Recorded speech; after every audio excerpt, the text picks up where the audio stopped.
अंतरायतिमिरोपशान्तये शान्तपावनमचिन्त्य वैभवं तं नरं वपुषि कुञ्जरं मुखे मन्महे किमपि तुन्दिलं महः शरणं करवाणि शर्मदं ते चरणं वाणिचराचरोपजीव्यं करुणामसृणैः कटाक्षपातैः कुरु माम् अम्बकृतार्थसार्थवाहं शारदा शारदाम्भोजवदना वदनाम्बुजे सर्वदा सर्वदास्माकं सन्निधिः सन्निधिं क्रियात् विमलपटी कमलकुटी पुस्तकरुद्राक्ष शस्तहस्तपुटी कामाक्षि पक्ष्मलाक्षी कलितविपञ्ची विभासि वैरिञ्ची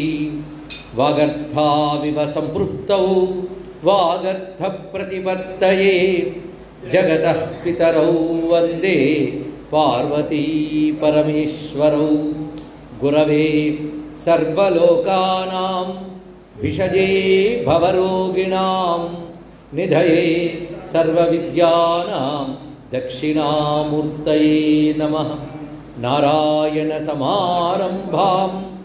व्यासशङ्करमध्यमाम् अस्मदाचार्यपर्यन्तां वन्दे गुरुपरम्पराम्।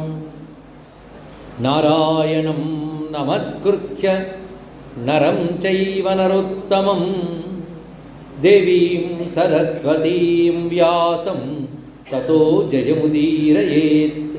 यज्ञेश अच्युत गोविंद माधव अनंत केशव कृष्ण विष्णो हृषीकेश वासुदेव नमोस्तुते श्री वासुदेव नमोस्तुते। बलभद्रा सुभद्राभ्या सहितं पुरुषोत्तमं नारायणं जगन्नाथं नौमि श्रीनीलमाधवं नौमि श्रीनीलमाधवं। महाम्बोधे स्थिरे कनकरुचिरे नीलशिखरे वसन् प्रासादन्तः सहजबलभद्रेण बलिना सुभद्रा मध्यस्थः सकलसुरसेवावसरदो जगन्नाथस्वामी जगन्नाथस्वामी जगन्नाथस्वामी नयनपथगामी भवतु मे जगन्नाथस्वामी नयनपथगामी भवतु मे। शिवाय गुरवे नमः शिवाय गुरवे नमः शिवाय गुरवे नमः श्रीमात्रे नमः श्रीमात्रे नमः श्रीमात्रे नमः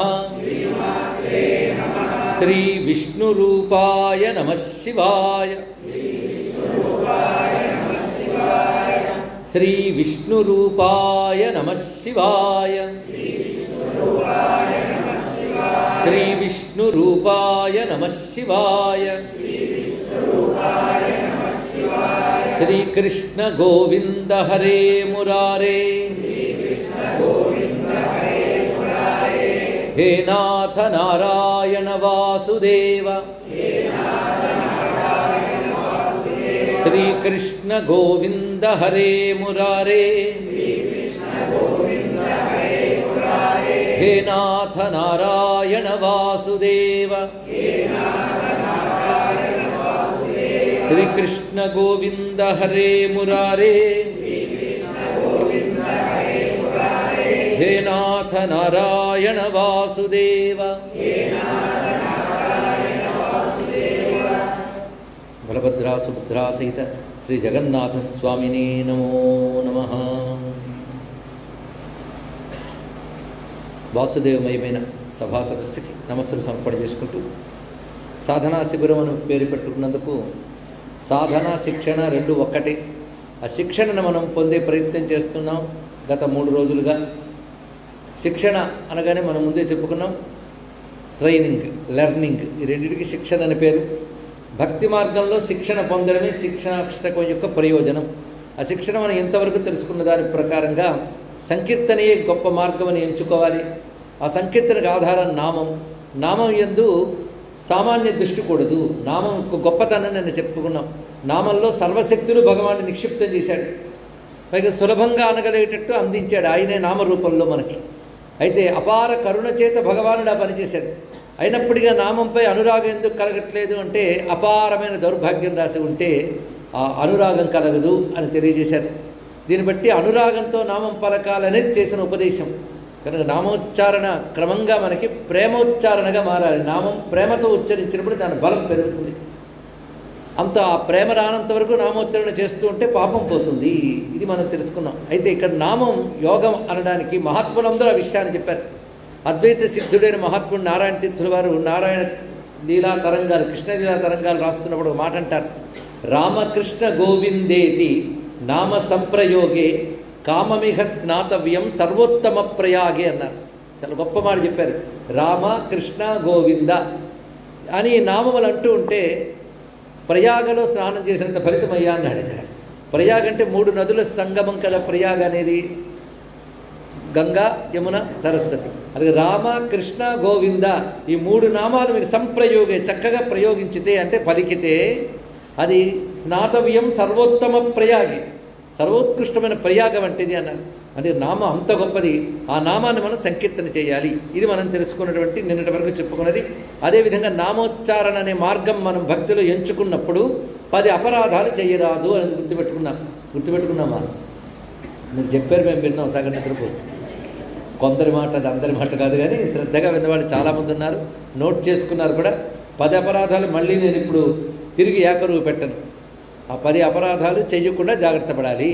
ఆ విశేషమైన అంశం అది. సాధన కోసం చెప్పుకుంటున్నాం కనుక సాధన అంశం. తర్వాత నిత్య జీవిత ప్రవర్తన కూడా చాలా అవసరం. నామోచ్చారణ చేస్తున్నామని చెప్పి మనం ఇష్టానుసారం ప్రవర్తిస్తే సరిపోదు. శాస్త్ర ప్రకారంగా జీవించాలి. జీవన విధానం కూడా చాలా ప్రధానం. అది ఆ 10 అపరాధాలు చెప్పుకునే సందర్భంలో మనం చెప్పుకున్నాం. జీవన విధానం చాలా ప్రధానంగా ఉండాలండి. నామం ఉన్నప్పుడు మన సంస్కారాలు కూడా చక్కగా ఉండాలి. ధర్మం విడిచిపెట్టి దైవం ఉండడు. అందుకే భక్తికి ధర్మం చాలా ఆలంబనము, ప్రధానం. కేవల ధర్మంతో మోక్షం పొందలేవు, కానీ భక్తుడు ధర్మంతో కలిస్తే తప్పకుండా ముక్తి పొందగలడు. అందుకే భక్తికి ధర్మం చాలా ప్రధానము. ధర్మం లేనిది భక్తి లేదు. పైగా భక్తి మార్గంలో ఉన్నవాడు చాలా జాగ్రత్తగా ధర్మాన్ని ఆచరిస్తాడట. ఎందుకంటే వాడికి ప్రధానం భగవంతుడు.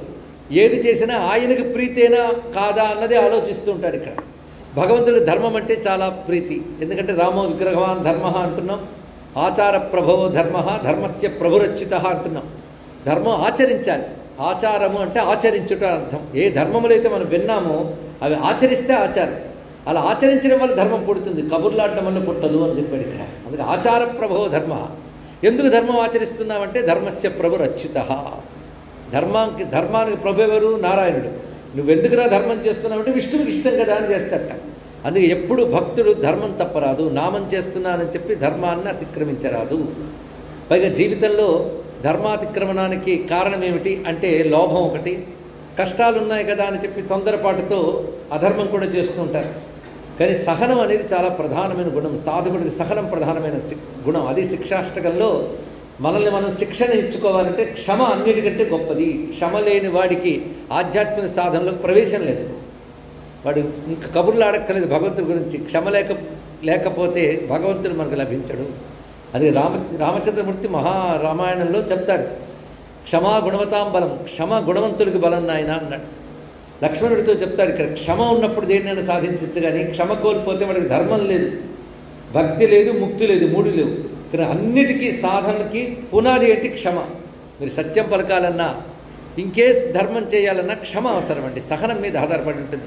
అంటే సహనాది ధర్మములు శిక్షణలో చాలా ప్రధానమని చెప్తూ చైతన్య మహాప్రభు 3వ శ్లోకంలో దాన్ని తెలియజేస్తున్నారు. మనం ఒక్కసారి మొదటి 2 శ్లోకాలు అనుకుని 3 శ్లోకంలోకి ప్రవేశిద్దాం. చేతోదర్పణమార్జనం భవమహాదావాగ్ని నిర్వాపణం శ్రేయకైరవచంద్రికా వితరణం విద్యావధూజీవనం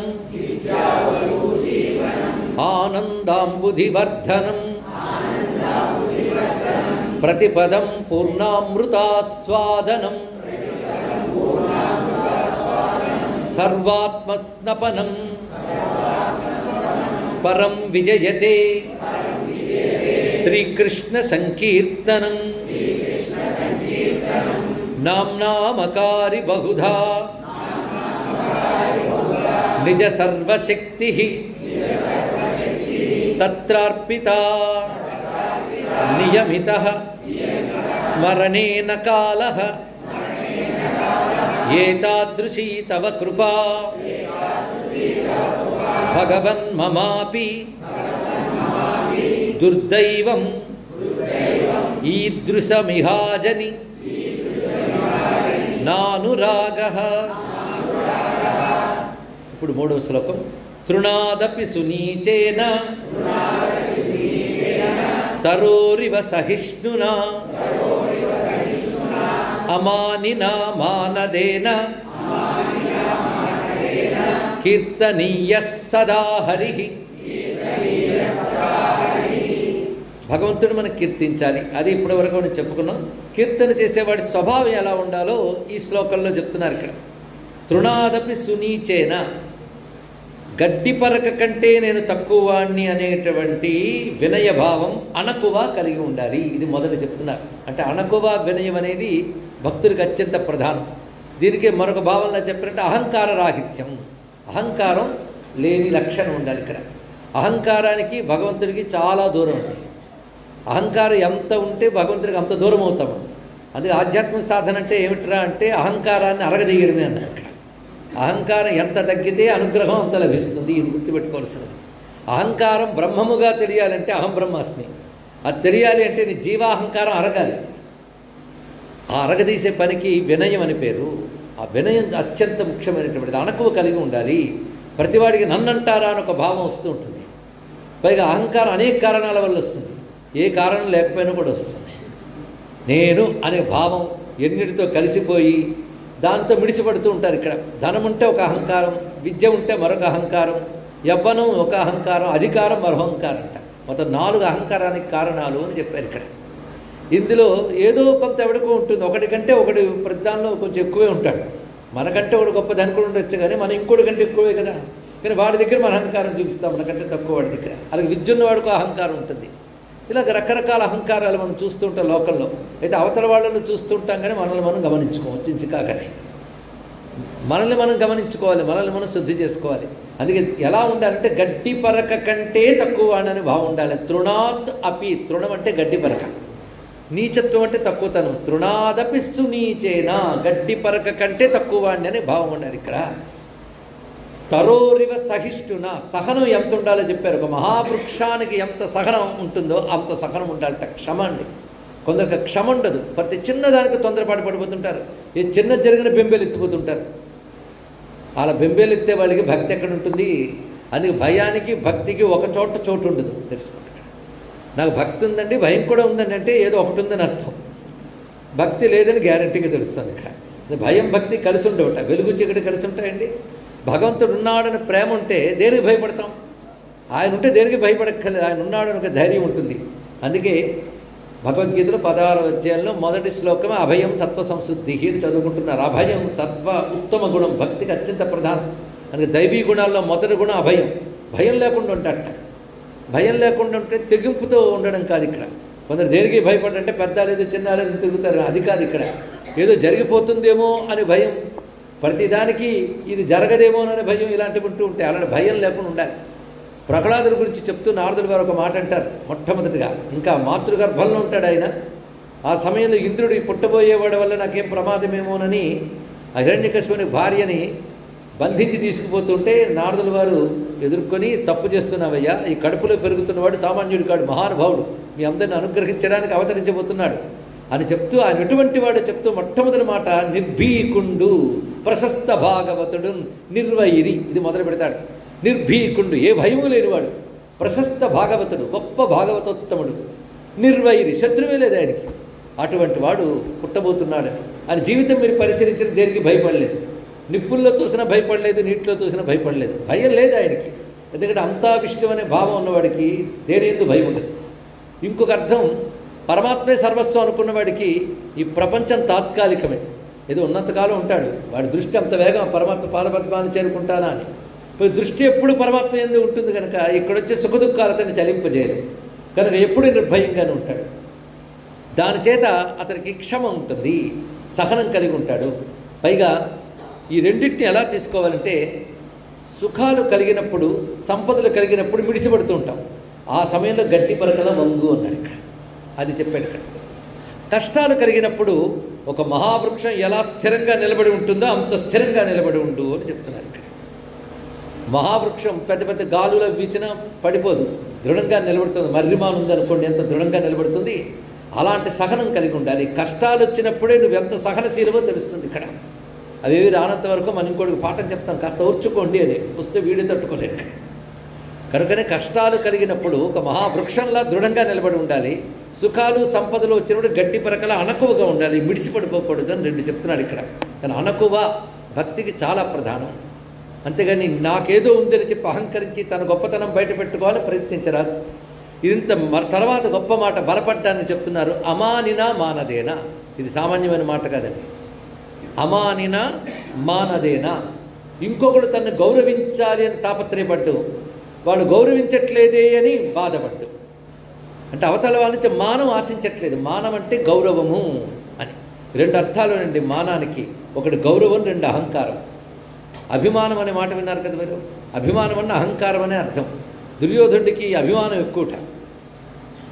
అతిమానంబును దుర్యోధనుడు నశించాడని చెప్తుంటారు పెద్దలు. వాడికి ఆ మానం చాలా ఎక్కువగా ఉంది, తీవ్రమైన అహంకారం. తాను గొప్పవాడిని, తన మించి మరో గొప్పవాడు ఉండకూడదు, పైగా తనందరూ గౌరవించాలి, ఈ భావం ఉంటుంటుంది. కొంతమంది తనందరూ గౌరవించారా లేదా చూస్తూ ఉంటాడు. ఇది మానం ఉన్నంతకాలం భగవంతుడు దొరకట్ట. ఈశ్వరస్యాప్యభిమాన ద్వేషిత్వాత్ దైన్య ప్రియత్వాచ్చ నారదుడు భక్తి సూత్రాలు చెప్తున్నాడు. భక్తి సూత్రాలు కూడా ట్రైనింగ్ పాఠాలండి. కానీ మన భక్తులు అనిపించుకోవాలని తాపత్రయపడతాం, కానీ భక్తులుగా ఉన్నామో లేదో చెక్ చేసుకోం. గొప్ప క్రికెటర్ అవ్వాలి అంటే ఎంత ప్రాక్టీస్ చేయాలండి, దానికి తగ్గట్టు అన్నీ నేర్చుకుంటాడో లేదా. గొప్ప క్రికెటర్ కావాలి అంటే, అరే గొప్ప క్రికెటర్ కావాలని నేర్చుకుంటున్నారు, గొప్ప భక్తులు కావాలంటే ఎందుకు భక్తులుగా ఉండడానికి నేర్చుకోం. అది మాత్రం మన భక్తులమని భ్రమపడుతూ ఉంటాం. నామం చేస్తున్నాం, జపం చేస్తున్నాం, పూజలు చేస్తున్నాం, గంటలు గంటలు కూర్చుంటున్నాం, కానీ మేము భక్తులు భ్రమపడతాం. కానీ ఈ లక్షణాలు లేనప్పుడు ఎక్కడ భక్తులు అవుతాడండి ఇక్కడ. అందుకు అమానినా మానదేనా అనే మాట ఎంత గట్టిగా చెప్తున్నాడో చూడండి. దీనికి నారద భక్తి సూత్రాలు మనం ప్రమాణం తీసుకున్నాం. ఈశ్వరస్యాపి అభిమాన ద్వేషిత్వాత్, ఈశ్వరుడికి అభిమానం అంటే అసహ్యంట, అభిమానం అంటే అహంకారం, పొసెసివ్నెస్. నాకు ఇది ఉంది, నాకు అది ఉంది, నేను దాంతో ముడిపడిపోతాడు. దానికి కించిత్ ఎవడైనా తక్కువ చేసినా ఇంకా తట్టుకోలేడు. ఏదో నేను గొప్పవాడిని అనుకోగానే ఇంకెవడో వాడిని మించిన గొప్పవాడు కనబడగానే వీడికి, లేదా ఇంకోడిని ఎవడనో వీడికంటే గొప్పవాడు అనుకుంటున్నాడు అనగానే వీడికి అప్పుడు జ్వరం వచ్చేస్తుంది. తన మించిన వాడు ఎవడు లేడు అనుకోవాలి అని వీడు బాధ. ఇక్కడ ఏ రంగంలో ఉన్నాడో దానిలో వాడు తన మించిన వాడు లేడు అని భ్రాంతితో బతుకుతాడు. ఇంత ప్రపంచంలో వీడెంతండి, కానీ వాడికి వాడే తన మించిన వాడు లేడు అనుకుంటాడు. వీడు ఆయువు అంటే ఎంత, వీడంతే ఎంత, ఇంత అనంత విశ్వంలో మనం ఎంత, ఈ భావం కలగదు. కానీ అహంకారం ఉరికినే పోదు. అటువంటి మానము, అహంకారం లేకుండా ఉండడమే అమానినా అని మాట చెప్పారు ఇక్కడ. మానం, మౌనం అని రెండు సబ్జెక్ట్స్ ఉన్నాయట. మానం ఉన్నవాడికి ఈ లోకము లేదు, పరలోకము లేదు, పరమాత్మ లేడు. మౌనం ఉన్నవాడికి పరమాత్మ తప్పకుండా లభిస్తాడు అని సనత్సుజాతీయం అనే గ్రంథంలో సనత్సుజాతుడు చెప్తూ ఉంటాడు. మరి సనత్సుజాతీయంలో వాక్యం వాళ్ళు మనం స్మరించుకున్నాం. అక్కడ చెప్తున్నారు. అంటే జ్ఞానానికి భక్తికి పాఠం ఒక్కటే. ఈ అమానినా మానదేనా మీరు శ్రద్ధగా విన్నప్పుడు, ఒకవేళ శ్రద్ధగా వింటే మీకు మాట గుర్తు రావాలి. అమానినా అమాని మానదో మాన్య లోకస్వామి త్రిలోకధృక్. అమాని మానదో మాన్య, మూడు మాటలు అక్కడ ఉన్నాయి. అంటే పరమాత్మ కూడా ఇంకొకటి గౌరవాన్ని ఆయన ఆశించడు. నేను గొప్పవాడిని అని విర్రవీగడు. ఆయన అవతారాలు చూడండి మీరు, ఒక్కసారి అవతారాలు ఎలా ప్రవర్తించాడో చూడండి. ఆయన చూసి ఒక్కసారి పరిశీలించారు ఇక్కడ. అలాగని చెప్పి తానెవరి గౌరవాన్ని ఆశించడు, కానీ ఇంకొకరు తాను గౌరవిస్తాడు. ఇది తెలియాలి ఇక్కడ. మనం ఏమనుకుంటాం, మనం ఎవరి గౌరవాన్ని ఆశించాం కనుక మనం ఎవరిని గౌరవించాం అనుకుంటాం. అది తప్పు, ఇంకోరిని గౌరవించాలి ఇక్కడ.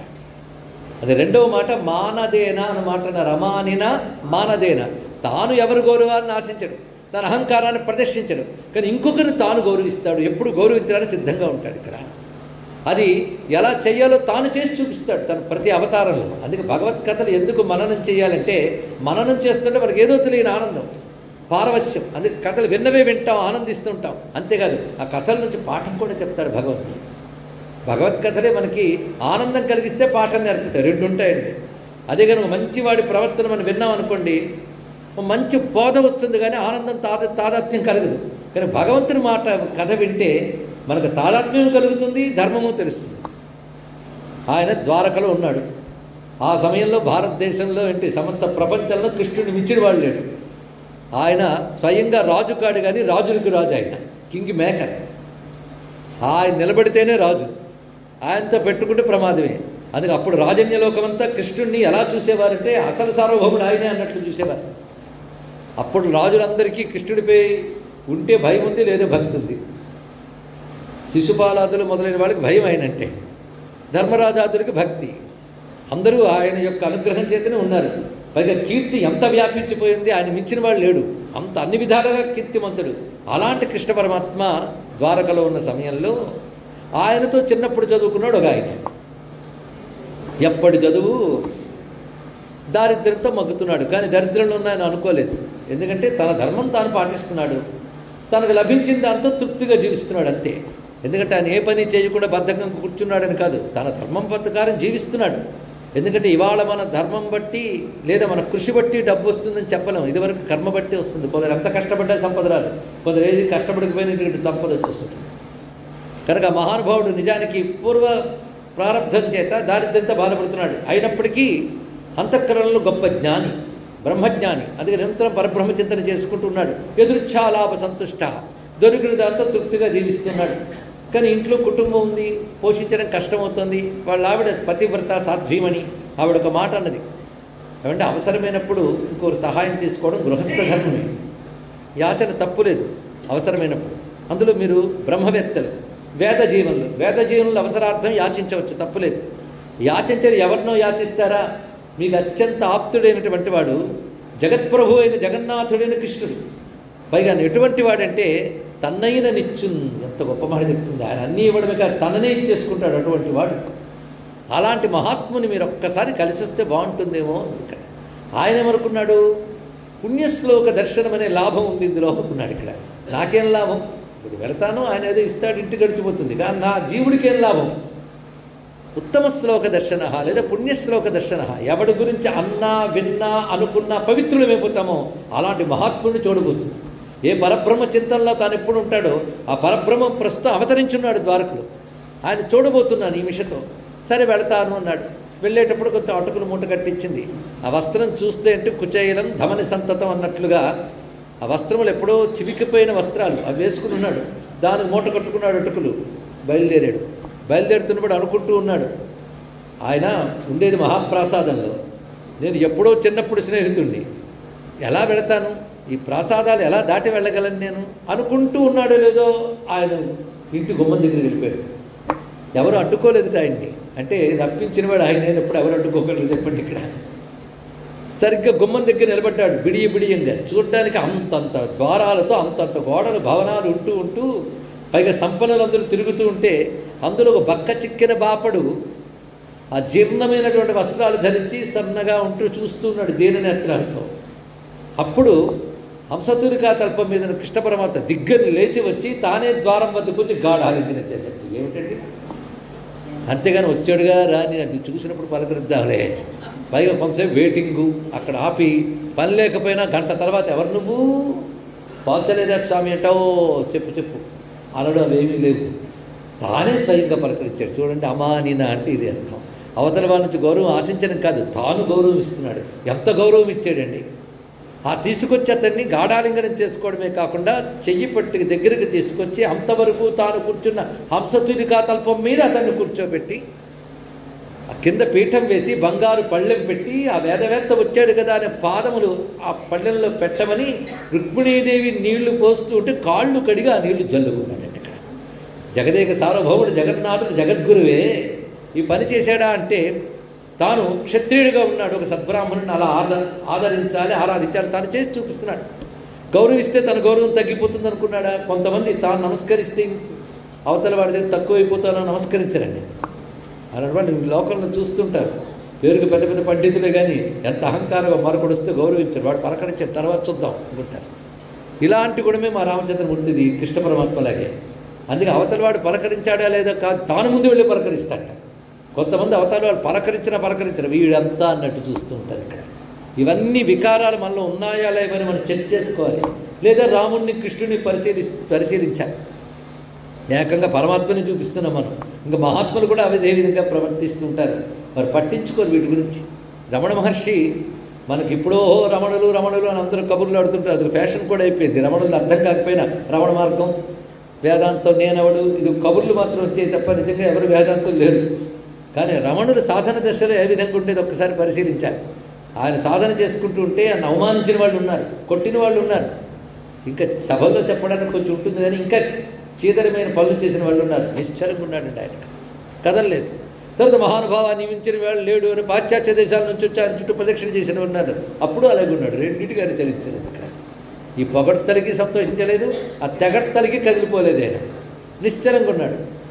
అది అవసరం ఇక్కడ. ఎందుకంటే లోకంలో రెండూ ఉంటాయి. లోకంలోకి వచ్చామంటే రెండు ఎదుర్కోవాల్సిందే. ప్రశంసలు ఉంటాయి, అభిశంసలు ఉంటాయి. రెండుకి సిద్ధపడి ఉండాలి. నిందాస్థితులు రెండూ ఉంటాయి. ఎందుకంటే నువ్వు ఒక్క పుణ్యం చేసుకుని రాలేదు, పాపం కూడా చేసుకున్నావు. మానవ లోకంకి వచ్చామంటే రెండూ చేసుకొచ్చావు. ఒక్క పుణ్యం ఏంటో స్వర్గంలో ఉంటాం, ఒక్క పాపం ఏంటో నరకంలో ఉంటాం, రెండూ ఉంటే భూమి మీద ఉంటాం. కృష్ణవరామ గీతలో చెప్తాడు, ఇది మిశ్రలోకం, ఉభయలోకం, రెండు చేసుకుంటే ఇక్కడ పుడతాం. పైగా అవతల వాళ్ళని అవమానించారంటావు కానీ నువ్వెందరిని అవమానించావు ఒకసారి ఆలోచించుకొని జీవితంలో వెనక్కి తిరిగి చూసుకో. అవతల వాడు తిప్పులించడం కాదు, తమరెన్ని చేశారు, తెలుసో తెలియకో ఎంతమందిని అవమానించాము. నారదుల వారు వస్తూ ఉన్నారు, వీళ్ళు తప్ప తాగి స్త్రీలతో కలిసి విహరిస్తున్నారు. వాళ్ళు అక్కడ నారదుల వారు వచ్చినప్పుడు ఆ తాగిన మైకంతో లేచి నిలబడి కూడా నమస్కారం చేయకుండా మానువులా నిలబడ్డారు. వాళ్ళతో వెంటనే నారదుల వారు చూశారు, మనిషివా మానువా అన్నారు. ఇక్కడ మానువులు అయిపోయి చెప్పించాడు. వాళ్ళు రెండు మధ్య చెట్లే పడ్డారు. వాళ్ళకి తర్వాత ఎప్పుడో కృష్ణ పరమాత్మ అనుగ్రహంతో ముక్తి లభించింది కదా, తెలుసు కదా. కనుక అహంకారం ఎంత ప్రమాదకరమో తెలుసుకోవాలి. అహంకారం క్రమక్రమంగా క్రోధంగా మారుతుంది, మదంగా మారుతుంది, ఎన్నో రూపాలు తీసుకుంటుంది. అహంకారం అనే విత్తనం నుంచే కామం, క్రోధం అనేటువంటి విషవృక్షం అంతా పెరుగుతుంది. కనుక మానం అంటే స్థూలంగా మనం తెలుసుకోవాల్సింది అహంకారం. మానం, మౌనం రెండు ఒక చోట నిలబడవు అని అన్నారు ఇక్కడ. అని మహాత్ములైన వారు ఎలా ఉంటారు అంటే ఎవరైనా సమ్మానిస్తారంటే భయపడతారు. ఇక్కడ సమ్మానిస్తాం, గౌరవిస్తామంటే పారిపోతారు. ఎందుకంటే అసమ్మాన తపస్సిద్ధి, సమ్మాన తపసక్షయ అని ఒక మాట ఉంది శాస్త్రంలో. సన్మానాలు పొందితే చేసిన తపస్సు పోతుంది సార్. ఏ సన్మానం పొందకుండా వాడు చేసిన మంచి పని వాడితోనే ఉంటే తపస్సు పెరిగి వాడికి సద్గతులు లభిస్తాయని చెప్పారు ఇక్కడ. అంత గొప్ప విషయం పెద్దలు చెప్తారు. అందుకే సనత్సుజాతుడు చెప్తున్న మాటలు ఒక్కసారి విందాం, ఎంత బాగా చెప్తున్నాడు. సనత్సుజాత ఏం చెప్పలేదే అని ఒకవేళ వారికి గ్లాని ఉంటే, ఎవరికి ఉండదని నాకు తెలుసు, కానీ ఒకవేళ ఉంటే ఈ శ్లోకంతో కొంత తృప్తి పడతారు. ఎందుకంటే ఇది చెప్తున్నప్పుడే నిద్రాముద్రిత లోచనని చాలా చూస్తున్నాను. కానీ చెప్తే గాఢ నిద్రలే, వెళ్ళేటప్పుడు లేపాల్సిందే. ఎందుకంటే మన ఆసక్తి ఉన్నట్టు ఉంటాం కానీ ఆసక్తి ఉండదు సహజంగా. అందరినీ నేను అనట్లేదు కానీ ఒకరిద్దరి వల్ల అందరినీ అనాల్సి వస్తుంది, ఏం చేస్తాం. సరే, మొత్తానికి ఇక్కడ అద్భుతంగా చెప్తున్నాడు. యం అప్రయతమానంతు మానయంతి సమానిత నమాన్యమానో మన్యేత నమాన్యమభిసంజ్వరేత్. ఇది సనస్సుజాతీయంలో సనస్సుజాతం చెప్తున్నాడు ధృతరాష్ట్రునితో. యం అప్రయతమానంతు, వాడేమీ కష్టపడ్డు, జ్ఞానైన వాడు అవతల వాడు సన్మానం చేయాలని ఒక ప్రయత్నం చేయట. అంతేగాని తాను చాలా మంచి పని చేసి దానికి అవార్డులు రావడానికి ఎవరిని పట్టుకోవాలి, ఎలా చేయాలి, ప్రయత్నాలు ఉంటాయే, అది సామాన్యులు చేస్తారు కానీ జ్ఞాని ఆ పని చేయడు. అందుకే అప్రయతమానంతు గొప్ప మాట అన్నాడు. ఏ ప్రయత్నం చేయడు కానీ అతను సన్మానిస్తాడు. ఏ ప్రయత్నం చేయకుండా ఉన్న వాళ్ళని సన్మానించే వాళ్ళు ఎవరంటే స్విష్టకృత్ అన్నారు ఇక్కడ. ఇది వైదిక శబ్దం. ఇది పై శ్లోకంలో మాట్లాడుతుంది. స్విష్టకృత్ అంటే అర్థం ఏంటంటే యజ్ఞయాగాలు చేసేటప్పుడు చిట్ట చివరికి అంటారు, ఎవరికైనా గుర్తుంటుందో లేదో, అగ్నిహోత్రాలు చేసేటప్పుడు అగ్నయే స్విష్టకృతే స్వాహ అంటారు, అగ్నయే స్విష్టకృతే ఇదన్నమా అని కూర్చుంటారు. అంటే యజ్ఞమంతా చేసినప్పుడు యజ్ఞం చేసిన దానికి ఫలం ఇవ్వడానికి కొందరు దేవతలు ఉంటారు, వాళ్ళని స్విష్టకృతులు అంటారు. ఇక్కడ ఇష్టకృత్, మన ఇష్టములు ఇవ్వడానికి దేవతలు సిద్ధంగా ఉంటారు. మనకి ఏవి ఇష్టములో అవి ఇవ్వడానికి ఉంటారు, వాళ్ళని దేవతలు సృష్టకృతులు అని అంటారు. ఇక్కడ ఈ సృష్టకృత దేవతలు ఇలాంటి జ్ఞానులు మహాత్ముల్ని వాళ్ళు స్వయంగా వచ్చి గౌరవిస్తారు. ఇక్కడ మిగిలిన వాళ్ళు కర్మలు చేస్తూ యజ్ఞయాగాదులతో ప్రార్థిస్తే వస్తారు వాళ్ళు. కానీ జ్ఞానులు మహాత్ముల వద్దకు వాళ్ళంతా వాళ్ళు వచ్చి దేవతలు కూడా నమస్కరిస్తారు అన్నాడు ఇక్కడ. కానీ సమానిత అతను సహజంగా అందరి చేత గౌరవింపబడుతూ ఉంటారు. ఇక్కడ ఒక సుఖయోగింద్రుడు ఉన్నాడు, ఋషులు వచ్చి దండం పెడతారు ఆయన్ని, తెలుసా మీకు? కానీ ఋషులు నమస్కరించాలని ఆయన అనుకోడు. ఆయన అలా ఉండాలో అలాగే ఉంటాడు ఆయన. వాళ్ళు వచ్చి గౌరవిస్తారంతే ఇక్కడ. అదే సమానిత. అయితే వాళ్ళు వచ్చి గౌరవించారు కదా అని ఒక్కసారి నన్ను వీళ్ళు గౌరవిస్తున్నారు కదా అందరూ అబ్జర్వ్ చేశారో లేదా అని చుట్టూ చూడరు వాళ్ళు ఇక్కడ. అదే తర్వాత మాట అంటున్నాడు, మాన్యమానో నా మాన్యమానో మన్యేత. మాన్యమాన అంటే ఇతరుల చేత గౌరవింపబడుతున్నప్పటికీ ఆహా నన్ను వీళ్ళు గౌరవించారే అనుకుంటాడు.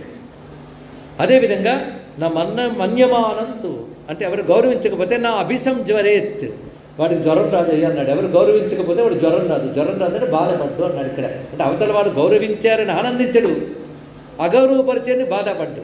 మరి ఏమంటాడంటే గౌరవించడం వాళ్ళ స్వభావం, అగౌరవించడం వాళ్ళ స్వభావం. ఎలా ఉండానో అలా ఉండడం నా స్వభావం అనుకుంటున్నాడు ఇక్కడ. ఎంత అర్థమైన మాట చెప్పినట్టు ఇక్కడ. అయితే మహాత్ములు ఎవరు గౌరవిస్తారు అది కూడా తెలియాలండి ఇక్కడ. గొప్ప జ్ఞాని వస్తాడు, ఏదో మనకు పరిచయిస్తాడు. అతను ఏ పరిచయం లేని ఒక చోటుకి వెళ్తాడు, అక్కడ ఎవరు నమస్కరించడు. అతను అతను వెళ్ళిపోతుంటాడు. మనం ఆ ఊరు వెళ్ళామనుకోండి, ఒక్కసారి పోల్చుకుని నమస్కారం చేస్తాం. ఎందుకు నమస్కారం చేసామో అతని గొప్పతనం మనకు తెలుసు కనుక. మిగిలిన వాళ్ళు ఎందుకు నమస్కారం చేయలేదు? గొప్పతనం తెలియదు కనుక. గొప్పతనం తెలియకపోవడం ఒకటి, అవతల వాడు చెప్తున్నా గుర్తించకపోవడం ఒకటి, గుర్తించినా నమస్కరించాలి అనిపించకపోవడం ఒకటి. మహాత్ములను గౌరవించడం వల్ల గౌరవించిన వారికి మాత్రం పుణ్యం వస్తుంది, అందులో సందేహం లేదు. ఒకవేళ వాళ్ళని అగౌరవపరిచారు అనుకోండి, పాపం కూడా వస్తుంది. అరే నన్ను గౌరవించలేదు కనుక నీకు పాపం వస్తుందిరా అన్నాడు మహాత్ముడు. తెలుసుకోండి ఇక్కడ, వాడు పట్టించుకోడు అంతే. ఈ ప్రవర్తన ఎలా ఉంటుందో చెప్తున్నాడు సనత్సుజాతుల వారు. అదే మహాత్ముడు సుఖయోగింద్రుడు ఉన్నాడు. సుఖయోగింద్రుడు పరీక్షిత్ మహారాజు వద్దకు వచ్చినప్పుడు ఎలా వచ్చాడు గుర్తుందా? భాగవతం శ్రద్ధగా వింటే. మీరు 2 మార్లు భాగవతం విన్నారు, నేను కూడా చెప్పినట్టున్నాను మీకు. అందులో మొట్టమొదట పరీక్షిత్ మహారాజు సుఖయోగింద్రుడు వస్తున్నప్పుడు ఎలా వస్తున్నాడు? రాళ్లతో కొడుతుంటారు పిల్లలు, కొంతమంది అసహించుకుంటారు, కొందరు పరిహాసంగా నవ్వుతుంటారు. ఆయన అలాగే వస్తున్నాడు కదలకుండా, రాళ్లతో కొడుతున్నా ఏమన్నాడు. పరీక్షిత్ మహారాజు ఒక్కసారి చూసి లేచి వచ్చి ఆ కొడుతున్న వాళ్ళని పక్కకి తిప్పి ఆయన చాలా ఆదరంగా తీసుకువచ్చి కూర్చోబెట్టి కాళ్ళ కడుగుతాడు ఇక్కడ. అంటే అంతకుముందు అందరూ కొడుతూ వచ్చారు, ఇప్పుడు ఈయన పూజిస్తూ తెచ్చాడు. 2 సమయాలు ఒకేలా ఉన్నాడు చూడండి.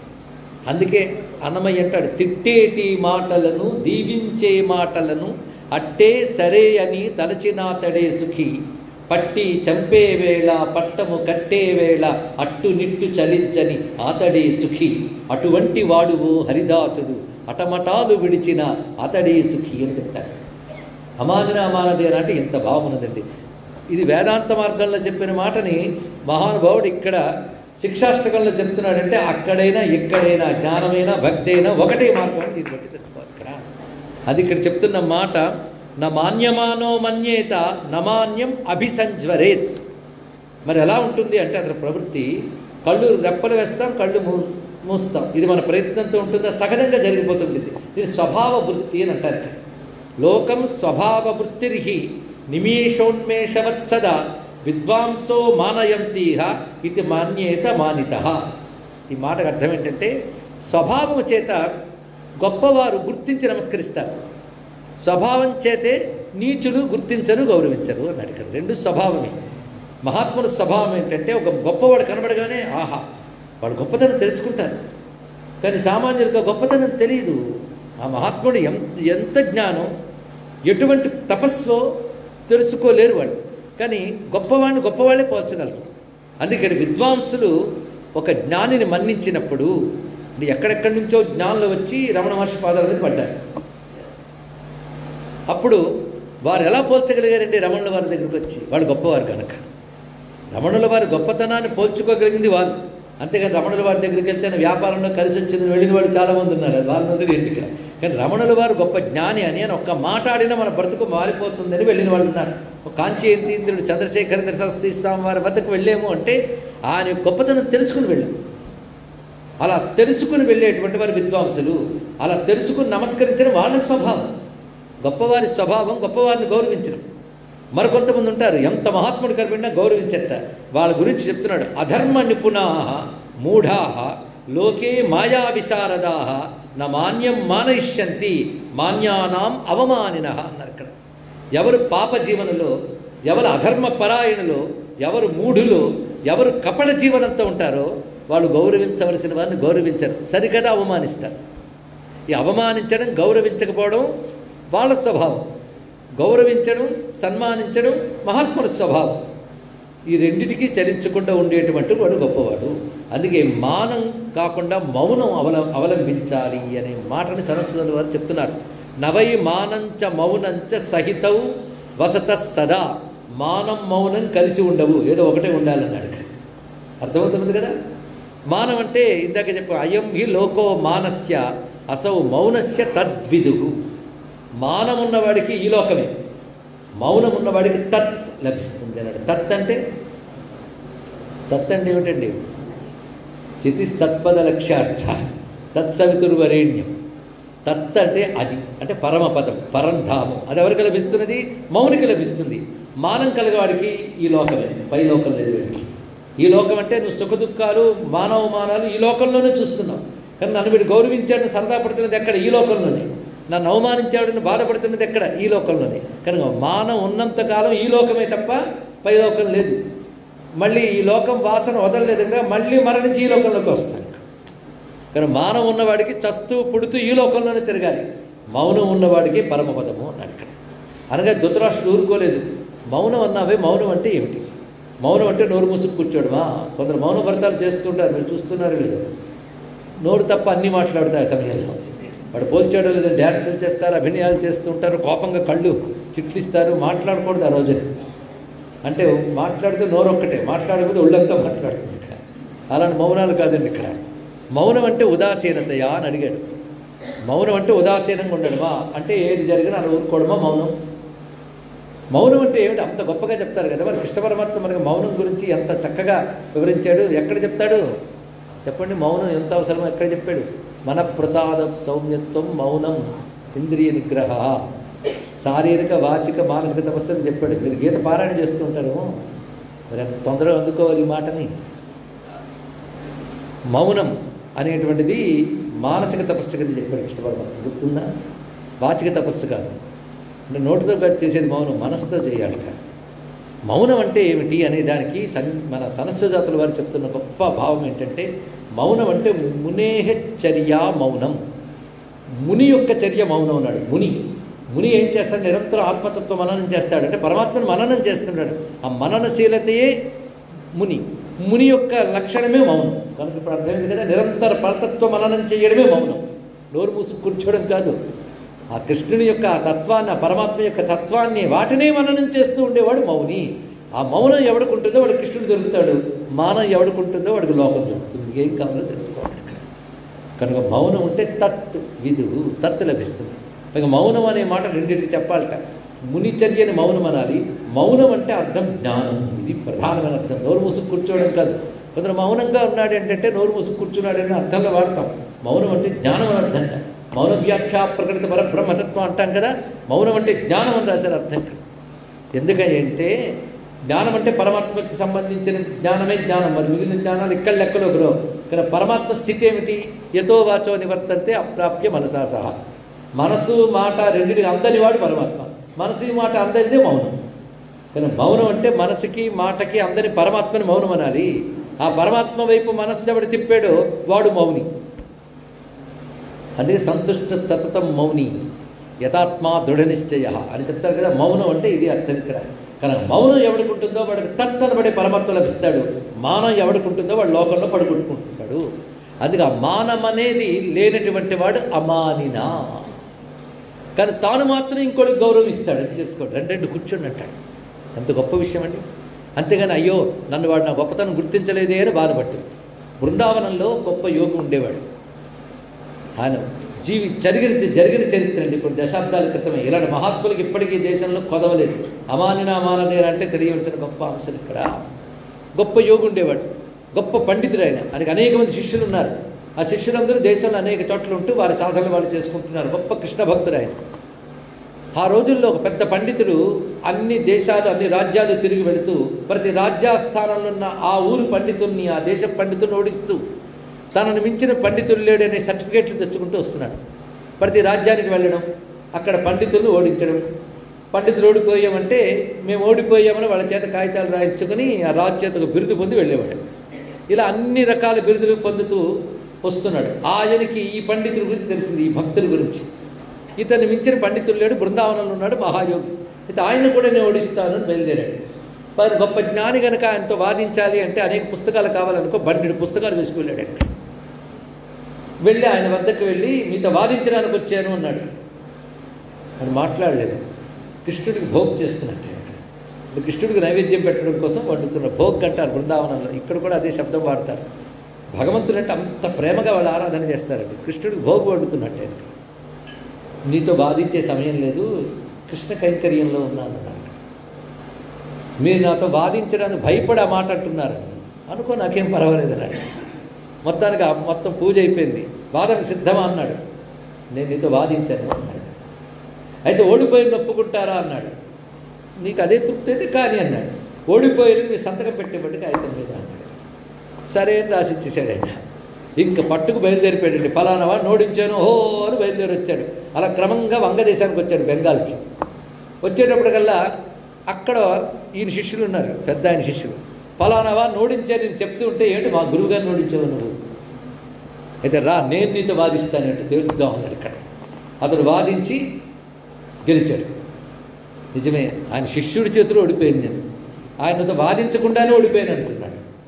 ఇప్పుడు నేను మీ ఇద్దరి దగ్గర ఓడిపోయాను అంగీకరిస్తున్నాను. అయితే ఆ కాగితం చించేసి ఓడిపోయిన కాగితం రాయడు అని చెప్పాడు. ఆ పేపర్ రాసి పెట్టుకున్నాడు దగ్గర. ఈ లోపల గురువు గారికి వార్త తెలిసింది, తన శిష్యుడు ఓడించాడని. కొందరు వచ్చి చెప్పారు, ఏమండి మీ శిష్యుడు మనవాడు ఓడించేశాడని. ఇకపై అతన్ని ఆశ్రమంలోకి రానివ్వకండి అంటే అర్థం ఏమిటి? ఈ కథలో మనం తెలుసుకోవాల్సింది, ఓడిపోయిన అనిపించుకున్న నష్టమే ఉంది. అవమానం, అవమానం రెండూ అనవసరం. లేనిపోని వాదనలు పెట్టుకుని భగవంతుడికే వినియోగించవలసిన కాలాన్ని వాదాలతో దుర్వినియోగం చేసుకోరాదు అనుకున్నాడు ఆయన. ఎందుకంటే నారదుడు భక్తి సూత్రాలు చెప్తాడు, వాదో నావలంబ్య అని. భక్తి మార్గంలో ఉన్నాడు, వాదాలు చేయకూడదు. వీడి సిద్ధాంతం గొప్పదా, వాడి సిద్ధాంతం గొప్పదా, ద్వైతం గొప్పదా, విశిష్టాద్వైతం గొప్పదా, ఈ గోళన అనవసరం అండి ఇక్కడ. ఎందుకంటే అంత వాదించే టైం ఉంటే ఈ అల్పమైన ఆయువులో ఆ టైంలో కూడా భగవంతుని వినియోగించుకోయండి, వ్యర్థం చేసుకుంటూ. అందుకే తెలివైన వాడు సాధకుడు లేనిపోని వాదనలోకి దిగడు. సాధన వాదన ఏది తెలుసుకోండి. వాదన ఉంటే సాధన దెబ్బతింటుంది. గురువులు చెప్పారు, ఈ మార్గం ఎంచుకున్నారు, అది నిష్ఠగా పాటించుకుంటూ వెళ్ళడమే. దాన్ని శంకించారు. అది ఎప్పుడు చెప్పారు కానీ నిజమైన గొప్పదైనా మరో మార్గం ట్రై చేద్దామా, ఇది కాదు. అందులో నిష్ఠ ఉండాలి, ఆ నిష్ఠతో సాధన చేస్తుండాలి. ఆ సమయంలో అహంకారాలు జోలికి వెళ్ళకూడదు. ఇక్కడ అంత మహానుభావుడు ఎలా ప్రవర్తించాడో చూసారా, అంత సుఖయోగిందుడు ఎలా ప్రవర్తించారో చూసారా. వాళ్ళ వినయ సంపత్తులు ఎంత గొప్పగా ఉన్నది ఇక్కడ. అందుకే అమానిన మానదేన కీర్తనీయ సదాహరి. ఇప్పుడు మన సనత్సుజాతులు చెప్పిన మాట కూడా గుర్తుపెట్టుకుని, మానం మౌనం రెండూ కలిసి ఉండవు. మానం ఉన్నవాడికి ఈ లోకంలో పుట్టుట చచ్చుట, మీరు తిరిగి పుట్టుట తిరిగి చచ్చుట తిరిగి పుట్టుట, ఇది మానం వల్ల వచ్చే రిజల్ట్. మౌనం వల్ల వచ్చేది తద్విదుహు. ఇవాళ మొత్తం ఈ పాటల్లో మానం మౌనం రైమింగ్గా ఉన్నాయి కానీ గుర్తుపెట్టుకోండి. మానమా మౌనమా తేల్చుకోండి జీవితంలో. అందుకే తృణాదపి సునీచేనా. అయితే గడ్డి పరకలా ఉంటే ఏంటండి లాభం మీరు అంటున్నారు, ఇది గడ్డి పరకలా తీసి పారేశారండి అంటుంటారు లోకల్లో. గడ్డి పరకలో ఉండడం ఎంతో గొప్పట. తుకారం గారు ఒక మాట చెప్తారు, దొడ్డమానులను కూల్చు తుఫాను గడ్డి పరకలను కదల్చగలరా అన్నాడు. ఇక్కడ ఒక పెద్ద ఉప్పెను కొట్టుకొచ్చింది అనుకోండి, గడ్డి పరకలు ఏమో ఇలా ఒగ్గుతాయి, అది వెళ్ళిపోయిన తర్వాత వాళ్ళు లేచిపోతాయి. అక్కడ చెట్లు కొట్టుకుపోవచ్చు. కనుక వినయంగా ఉన్నవాడు ఆపద కాలంలో కూడా దాటేయగలే అని చెప్తున్నారు. వినయం అంత గొప్పదండి. వినయం అనుకో ఏమి దానివల్ల నష్టం లేదు. మహాత్ములు ఎల్లపరి ఎట్టి వేళల్లో వినయంగా ఉంటారు కానీ అహంకారంగా కనబడరు. అందుకే వినయం ఉండాలి భక్తిలో. రెండవది సహనం ఉండాలి. ఎటువంటి సహనం ఉండాలంటే ఒక చెట్టు అంత సహనం ఉండాలి అన్నాడు. ఒక పెద్ద మర్రి చెట్టు ఎన్ని ఎండలు, ఎన్ని వానలు, ఎన్ని గాలులు తట్టుకుని నిలబడుతుందండి. అలాగే జీవితంలో ఎన్ని కష్టాలు ఎదురైనా కూడాను మొక్కబోని ధైర్యంతో ఉండాలి. ఇప్పుడు చెప్పండి, శిక్షాష్టకం చిన్నప్పటి నుంచి నేర్చుకుంటే జీవితం ఎంత బాగుంటుందో. కష్ట నష్టాలు కలిగినప్పుడు కుంగిపోకుండా, వాలిపోకుండా, తూలిపోకుండా నిలబడగలగాలి. ఎందుకంటే ఏది శాశ్వతం కాదు, వస్తూ పోతూ ఉంటాయి. సుఖాలు శాశ్వతం కాదు, కష్టాలు శాశ్వతం కాదు. ఒక్క ముక్క తెలిస్తే సుఖాలు వచ్చినప్పుడు పొంగిపోవడం తగ్గుతుంది, కష్టాలు వచ్చినప్పుడు కుంగిపోవడం తగ్గుతుంది. ఈ రెండు అలవాటు చేసుకోవాలి. లేకపోతే సాధనలో నీకు ఎదురవుతున్న సుఖదుఖాలకి లొంగిపోతూ కుంగిపోతూ ఉంటే మరి పైకి వెళ్ళదు. అవే నీ మనస్సును ఆక్రమించుకుంటాయి. సుఖాలు వచ్చినప్పుడు పొంగిపోతూ ఉంటే నీకు భగవచ్చింతనకి ఎక్కడ అవకాశం ఉంటుంది? దుఃఖాలు వచ్చినప్పుడు కుంగిపోతూ ఉంటే భగవచ్చింతన ఎక్కడ అవకాశం ఉంటుంది? కానీ పొంగు కుంగు లేకుండా ఉండాలంటే తృణాలపి సునీచేన తరోరివ సహిష్ణున అమానినా మానదేన. ఇంకొకటి నుంచి గౌరవాలు మొదలైనవి ఆశించకుండా వాడు గౌరవించండి వాడి సంస్కారం, వీడు అవమానించండి వాడి సంస్కారం, రెండు నావి కావు అనుకోగలరు. ఇక్కడ సనత్సుజాతులు చెప్పిన మాట ఎంత చక్కగా దీనికి అన్వయిస్తున్నట్టు ఇక్కడ. అందుకే అవతల వాళ్ళు మనం నమస్కరించినప్పుడు నన్ను చూసి నమస్కరించాలనే సంస్కారం వాళ్ళకు ఉంది కనుక ఆ సంస్కారానికి నమస్కారం అని వీడు అనుకోవాలి. చిన్న విషయం కాదు. అందుకే తనను ఇంకోటి గుర్తించాలనే తాపత్రయం, ఐడెంటిటీ క్రైసిస్ అంటూ ఉంటారు కొంతమంది. గుర్తించాలా లేదా అనే తాపత్రయం అండి. అందుకు ఒక ఆయన మనం ఎప్పుడు ప్రవచనాల్లో చెప్తూ ఉంటాం, అలాంటివి గుర్తుంటాయి సాధారణంగా మిగిలిన వాటికంటే. అందుకే అది గుర్తు చేస్తాను. ఒక ఆయన పాప ఫ్యాన్ డొనేషన్ ఇచ్చాట, రెక్క మీద పేరు రాశాడు, కండిషన్ ఏం పెట్టండి స్విచ్ అయ్యింది అని చెప్పాడు. ఎందుకంటే తిరుగుతుండే పేరు కనపడుతుంది, అది వాడికి బాధ అనమాట. కొందరు మెట్లు వేస్తారు, వేసేది 4 మెట్లు, దాని మీద వాడి భార్య, వాడి మనవడు, వాడి పిల్లలు పేర్లని చెక్కాళ్తారు, లేకపోతే కోపం. ఇలాంటి వాళ్ళని ఎంతమందిని చూస్తూ ఉంటే ఇక్కడ గుర్తింపు సమస్యలండి. ఇచ్చేది ఎంత, పేరు అంతా, ఈ తాపత్రయాలు, ఇదంతా మానమే. వీడికి ఏమి లభిస్తుంది చెప్పండి పరమార్థం? గుర్తించారా లేదా అనే తాపత్రయం. అరే అందుకే ఈశ్వరార్పణ బుద్ధితో బ్రతికితే వాడు హాయిగా బతికేస్తాడండి. ఈశ్వరార్పణ బుద్ధితో చేసినప్పుడు ఆయనకి ఇచ్చాక ఇంకోటి గుర్తించాడా తాపత్రయం ఉండదు. చూసారా? అది గొప్ప జీవితం ఏంటంటే ఈశ్వరార్పణంగా బ్రతికే జీవితం కంటే గొప్ప జీవితం లేదు. ఈ వాక్యం గుర్తుపెట్టు. అదే కృష్ణ పరమాత్మ గీతలో చెప్పినటువంటి మాట ఏమిటి? తపస్సు కౌంతేయ తత్కృష్వ మదర్పణం. నువ్వేది తపస్సు చేస్తున్నావో, ఏం చేస్తున్నావో నాకు అర్పణంగా చేయి, చాలు. ఒక్కటే, నేను కొత్త సాధన నేను చేయమనట్లే, చేస్తున్నదంతే నాకు అర్పణంగా చేయి. నాకు అర్పణంగా చేసాక ఇంకా దాని నుంచి నీకు ఆశించడం అనేది ఉండదు. ఆశించడం అనేది లేనప్పుడు అహంకారం ఉండదు. అవునా లేదా? ఎంత దగ్గర చెప్పాడు. అందుకే యత ప్రవృత్తిర్భూతానాం ఏన సర్వమిదంతతం స్వకర్మణా తమభ్యర్చ్య సిద్ధిం విందతి మానవ. 18వ అధ్యాయంలో శ్లోకం ఇక్కడ. ఆ పరమాత్మకి స్వకర్మణ తమభ్యర్చ, చేసే ప్రతి కర్మ శివార్పణం కృష్ణార్పణం అని జీవించేవాడు సిద్ధిని పొందుతాడని చెప్పాడు. ఎందుకంటే కృష్ణార్పణం అని చెయ్యడమే అతని ఉద్దేశం తప్ప లోకం గుర్తించిందా లేదని దృష్టికి లేదు. అటుంటుంది. అంతే కదండి. ఇప్పుడు నన్ను మీరు చూస్తున్నారంటే గోడను చూడలేదని అర్థం. అలా ప్రపంచాన్ని చూసామంటే పరమాత్మను చూడలేదని అర్థం. పరమాత్మను చూసామంటే ప్రపంచాన్ని చూడలేమని అర్థం. అంతే కదా. కానీ దృష్టి పరమాత్మ మీద ఉన్నప్పుడు ఏమైనా కదిలిస్తాయా నిన్ను? అని ఎవడి దృష్టి భగవంతుని మీద నిలబడి ఉంటుందో వాడు చలించడు. అది భక్తుడికున్నంత మానసిక స్థైర్యం, మానసిక ఆరోగ్యం భక్తి లేని వాళ్ళకి రాదండి. వాడు ఎంత మేధావైనప్పుడు తెలుసుకోండి. అని అన్ని సైకలాజికల్ సమస్యలకి పరిష్కారం భక్తి మార్గమే తెలుసుకోండి. భగవంతుని దృఢమైన భక్తి కలిగిన వాడికి ఏ సమస్య ఉండదు. వాడు ఆరోగ్యంగా బతుకుతాడు. వాడు ఇక్కడ అవునా లేదా? ఎంత ఆరోగ్యంగా బ్రతుకుతాడంటే తల్లిదండ్రులు చాటున్న పిల్లాడు ఎంత హాయిగా బతికేస్తాడో అంత హాయిగా ఇక్కడ. రేపు ఎలాగానే దిగులు పిల్లాడు కొండదు, అది అమ్మ నాన్న చూసుకుంటుంది ఇక్కడ. అని అన్నమయ్య అంటాడు, పుట్టు భోగులము మేము భువి హరిదాసులము నట్ట నడిమి ధరలు నాకియ్యవలని అన్నాడు మహాత్ముడు. వాళ్ళంత ధైర్యంగా ఉంటారండి, అంత తృప్తిగా బతికేస్తారు ఇక్కడ. అందుకే రాముని వారము మాకేమి విచారము అని రామదాస్ అనగలిగాడంటే అమానినా మానదైన స్థితి వాళ్ళు అంటున్నారు ఇక్కడ. అది భక్తి ఇస్తుంది. అలాంటి భావంతో కీర్తనీయ సదాహరికి తర్వాత వాక్యం ఇక్కడ. అందుకే తృణాదపి సునీచేన తరోరివ సహిష్ణున అమానినా మానదేన కీర్తనీయ సదాహరి. ఇలాంటి లక్షణాలతో నిరంతరం హరిని కీర్తించు. అంటే ఇలాంటి లక్షణాలు ఉంటే సరిపోదు, ఇలాంటి లక్షణాలతో హరిని కీర్తించాలి. గొప్ప గుణాలుంటే సరిపోదండి, భక్తి తోడవాలి. దీని గొప్ప ఉదాహరణ చెప్తారు పెద్దలు. ఒంటి నిండా నగలు వేసుకో, కానీ 5వతనం ఉండాలి. గుణాలని అలంకారాలు ఎన్నున్నా భక్తి అనే 5వతనం ఉండాలి అని చెప్పాడు. ఎంత అందమైన మాట చెప్పాడు ఇక్కడ. భక్తి ఉంటేనే గుణాలకు శోభ, భక్తి లేనప్పుడు ఎన్ని గుణాలున్నా లాభం లేదు. అది తెలుసుకో. అందుకని గుణాలు ఇవి లేకుండానే బతికేస్తున్నాను అనొచ్చు. భక్తి ఇంపార్టెన్స్ చెప్పారే తప్ప గుణాలను తక్కువ చేయడం కాదు. ఎందుకంటే నా భక్తి లేదు కానీ మంచి పనులు చేస్తానండి అంటాడు. కూడా ఏం లాభం భక్తి లేనప్పుడు? మంచి పనులు చేసినా అది భగవదర్పణం, భగవత్ ప్రీతి అనే భావంతో చేయాలి. అందుకే భక్తి ఉన్నప్పుడే గుణాలకు శోభ అని తెలుసుకోవాల్సింది. అందుకే ఇలాంటి సుగుణాలతో కీర్తనీయ సదాహరి, నిరంతరం హరిని కీర్తన చేయాలి. మళ్ళీ సంకీర్తనం వచ్చింది. కీర్తన అంటే ఎప్పుడూ తెలుసుకోవాల్సినది పాడుకోవడం అని కాదు. కీర్తన అనగా మనసా వాచా కర్మణ భగవంతుని నామ రూప గుణ లీలా మహిమా తత్వములతో అనుసంధానపడుట, ఇది కీర్తన అంటారు. ఆయన నామం ఆయన రూపం అంటూ ఆనందించాలి. అదే నామకీర్తన అన్నప్పుడు నామానికి 3 దశలు ఉంటాయి. ఇది కొంచెం జాగ్రత్తగా వినాల్సి. మీరు ఎక్కువ మాటలు వింటూ ఉంటారు, నామస్మరణ చాలండి, నామస్మరణ ధన్యోపాయం, నామస్మరణ చాలంటారు. కానీ ఎంతమంది నామస్మరణ చేస్తున్నారు చెప్పండి. నేను పొద్దుటి నుంచి అంటూ ఉంటానండి నామం, లేదా రాస్తూ ఉంటానండి నామస్మరణ. అది అంటూ ఉంటే ఉచ్చారణ, నామస్మరణ కాదు. ఉచ్చారణ అంటే అనడం. నామోచ్చారణతో మోక్షం అనలేదుగా, నామస్మరణార్థ్ అన్నారు ఇక్కడ. అంటూ ఉంటే ఉచ్చారణ, రాస్తే లేఖనం. నామలేఖనార్థ్ అన్నారా, నామస్మరణార్థ్ అన్నారు. స్మరణ దేంతో చేస్తారంటే ఒక్కసారి చెప్పండి, మనస్సుతో. కనుక స్మరణ కావాలి, మనస్సు నామం పలకాలంటే నామాన్ని అనుకోవడమేగా స్మరణ అంటే. నేను తెలుగులో అన్నాను అనుకోవడం అని, సంస్కృతంలో స్మరణ అన్నారు. స్మరణ అనేది నామ సాధనలో అల్టిమేట్.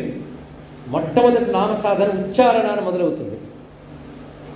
ఉచ్చారణ ఇది చేస్తూ కొందరు బతికేస్తుంటారు, కానీ సెకండ్ స్టెప్కి వెళ్ళాలి. ఉచ్చారణ తర్వాత స్టెప్ ఒకటి ఉంది, దాని పేరు విచారణ. దాని తర్వాత స్టెప్ స్మరణ. అక్కడికి నువ్వు చేరితే నామస్మరణాధన్యోపాయం నైపశ్యామో భవతరణి, అది అన్నారు పెద్దవాళ్ళు. కానీ నామస్మరణతో ధరించిపోవచ్చు. నేను రోజు రామ రామ రామ కృష్ణ కృష్ణ కృష్ణ. ఇప్పుడు మీ ప్రవచనం వచ్చే ముందు అన్నానండి, అన్న తర్వాత నిద్రపోయాను అనుకుంటే వేరే విషయం. కనుక నామ ఉచ్చారణ వేరు, స్మరణ వేరు. మనం ఉచ్చారణ స్మరణ ఒకటి అనుకుంటున్నాం. నామస్మరణ తప్ప మరొక ఉపాయం లేదన్నాడు తప్ప నామోచ్చారణ తప్ప మరొక ఉపాయం లేదనలేదుగా. మనం ఎప్పుడు పదానికి అర్థం తెలియ కూడా బతికేస్తున్నాం. కనుక నామస్మరణ ఎప్పుడవుతుంది? ముందు ఉచ్చారణ, తర్వాత విచారణ, మూడవది స్మరణ. ఉచ్చారణ అంటే పలుకుట, పలికిన దాన్ని విచారణ చేయాలి. విచారణ దేంతో చేస్తారో చెప్పండి. ఉచ్చారణ నోటితో, విచారణ బుద్ధితో. బుద్ధి ఆహా అని ఆలోచిస్తుంది, అర్థం చేసుకునేది బుద్ధి, బోధపరచుకున్నది బుద్ధి. బుద్ధి అనే మాట ఎందుకు వచ్చిందంటే ఒక చెప్పినది అర్థం చేసుకునే శక్తి పేరు బుద్ధి. అర్థమైంది కదా. ఇప్పుడు బుద్ధితో ఏం చేస్తారు? విచారణ చేస్తారు. బుద్ధి లేదండి, అయ్యో లేదు నేనే బాధపడాలి గణేశం. యాదేవి సర్వభూతేషు బుద్ధి రూపేణ సంస్థిత నమస్తస్యే నమస్తస్యే నమస్తస్యే నమో నమః. ఆ బుద్ధిని ఇవ్వమ్మా నమో అని అడగండి, ఆవిడ ఇస్తుంది. ఆ బుద్ధి ఏం చేస్తుందంటే చెప్పిన నామం యొక్క అర్థాన్ని విచారణ చేయాలి. కనుక నామం పలికి ఊరుకోకూడదు, నామాన్ని విచారణ చేయాలి. రెండవ దశలోకి వెళ్ళిపోవాలి. అప్పుడు నామయోగం అవుతుంది. నామయోగం ఎప్పుడు అవుతుందంటే ఉచ్చారణ నుంచి విచారణకు వెళ్ళారా? ఎప్పుడైనా వెళ్ళారా? ఉదాహరణ వాసుదేవ వాసుదేవ వాసుదేవ, గొప్ప నామం అంటే 4 అక్షరాలు. వాసుదేవ వాసుదేవ వాసుదేవ పాహిమాం. అబ్బా, అఖండ భజన 24 గంటలు చేశాం, ఎంత బాగుంది. కానీ దానివల్ల ముక్తి వస్తుంది చెప్పలేం, రాదని చెప్పలేం. ఏమంటే ఏదో క్లారిటీ ఇవ్వండి, అసలే నిద్ర వస్తుంది. క్లారిటీ ఏమిటో ఇప్పుడు చెప్తున్నాం వినండి. ఉచ్చారణ అయింది వాసుదేవ, పాపం పోతుంది, అందులో సందేహం లేదు, కానీ మోక్షం రాదు. అంటే ఉచ్చారణ వల్ల వచ్చే ఫలితం ఏంటంటే కొంతమేరకు పాపం పోగొడుతుంది. కానీ మీరు ఉచ్చారణ తర్వాత విచారణలోకి వెళ్ళకపోతే లాభం లేదండి. ఇక్కడ సానబట్టాలా? విచారణలోకి వెళ్ళాలంటే నామం అర్థం ఏంటో పెద్దవాళ్ళని అడగాలి, దాని ద్వారా తెలియజేస్తున్నది ఏంటో చూడాలి. విచారణ ఎలా చేయాలో ఒక్క మాట సూచన చెప్తా. వాసుదేవ, వాసుదేవ అంటే అర్థం ఏంటి? కృష్ణుడి పేరండి. కృష్ణుడి పేరు నాకు తెలుసు, కానీ వాసుదేవ అంటే అర్థం ఏంటి? వాసుదేవుడు కొడుకండి, కొంత నయం కదా. కానీ వసుదేవుడు కొడుకు అంటే ఏం లాభం అయ్యా? అంటే వసుదేవుడు కొడుకుగా పుట్టక ముందు ఆయన పేరేమిటి? అప్పుడు వాసుదేవుడు ఏమిటి? అయ్యే వసుదేవుడు కొడుకైతేనే కానీ వాసుదేవుడు అవుతాడు. వసుదేవుడు కొడుకు కాకముందు కూడా వాసుదేవుడు. మీకు తెలుసో లేదో, కృష్ణుడు పుట్టకముందే, అది ఎప్పుడో సాయిభౌ మన్వంతర కృతయుగంలో ధ్రువుడికి నారదుల వారు వాసుదేవ మంత్రం ఇచ్చారు. అప్పుడు వసుదేవుడు లేడు, ఆయన కొడుకు పుట్టలేదు. ఎలా ఇచ్చారయ్యా అంటే వాసుదేవుడు అప్పుడు ఉన్నాడు. అంటే వాసుదేవ శబ్దానికి వసుదేవుడు కొడుకు కాకుండా మనకు అర్థం ఉందన్నమాట. ఏమిటా అర్థం అని ఆలోచించిన విచారణ. మీరు విచారణ చేస్తారంటే నేను చెప్తాను అర్థం. సిద్ధమేనా?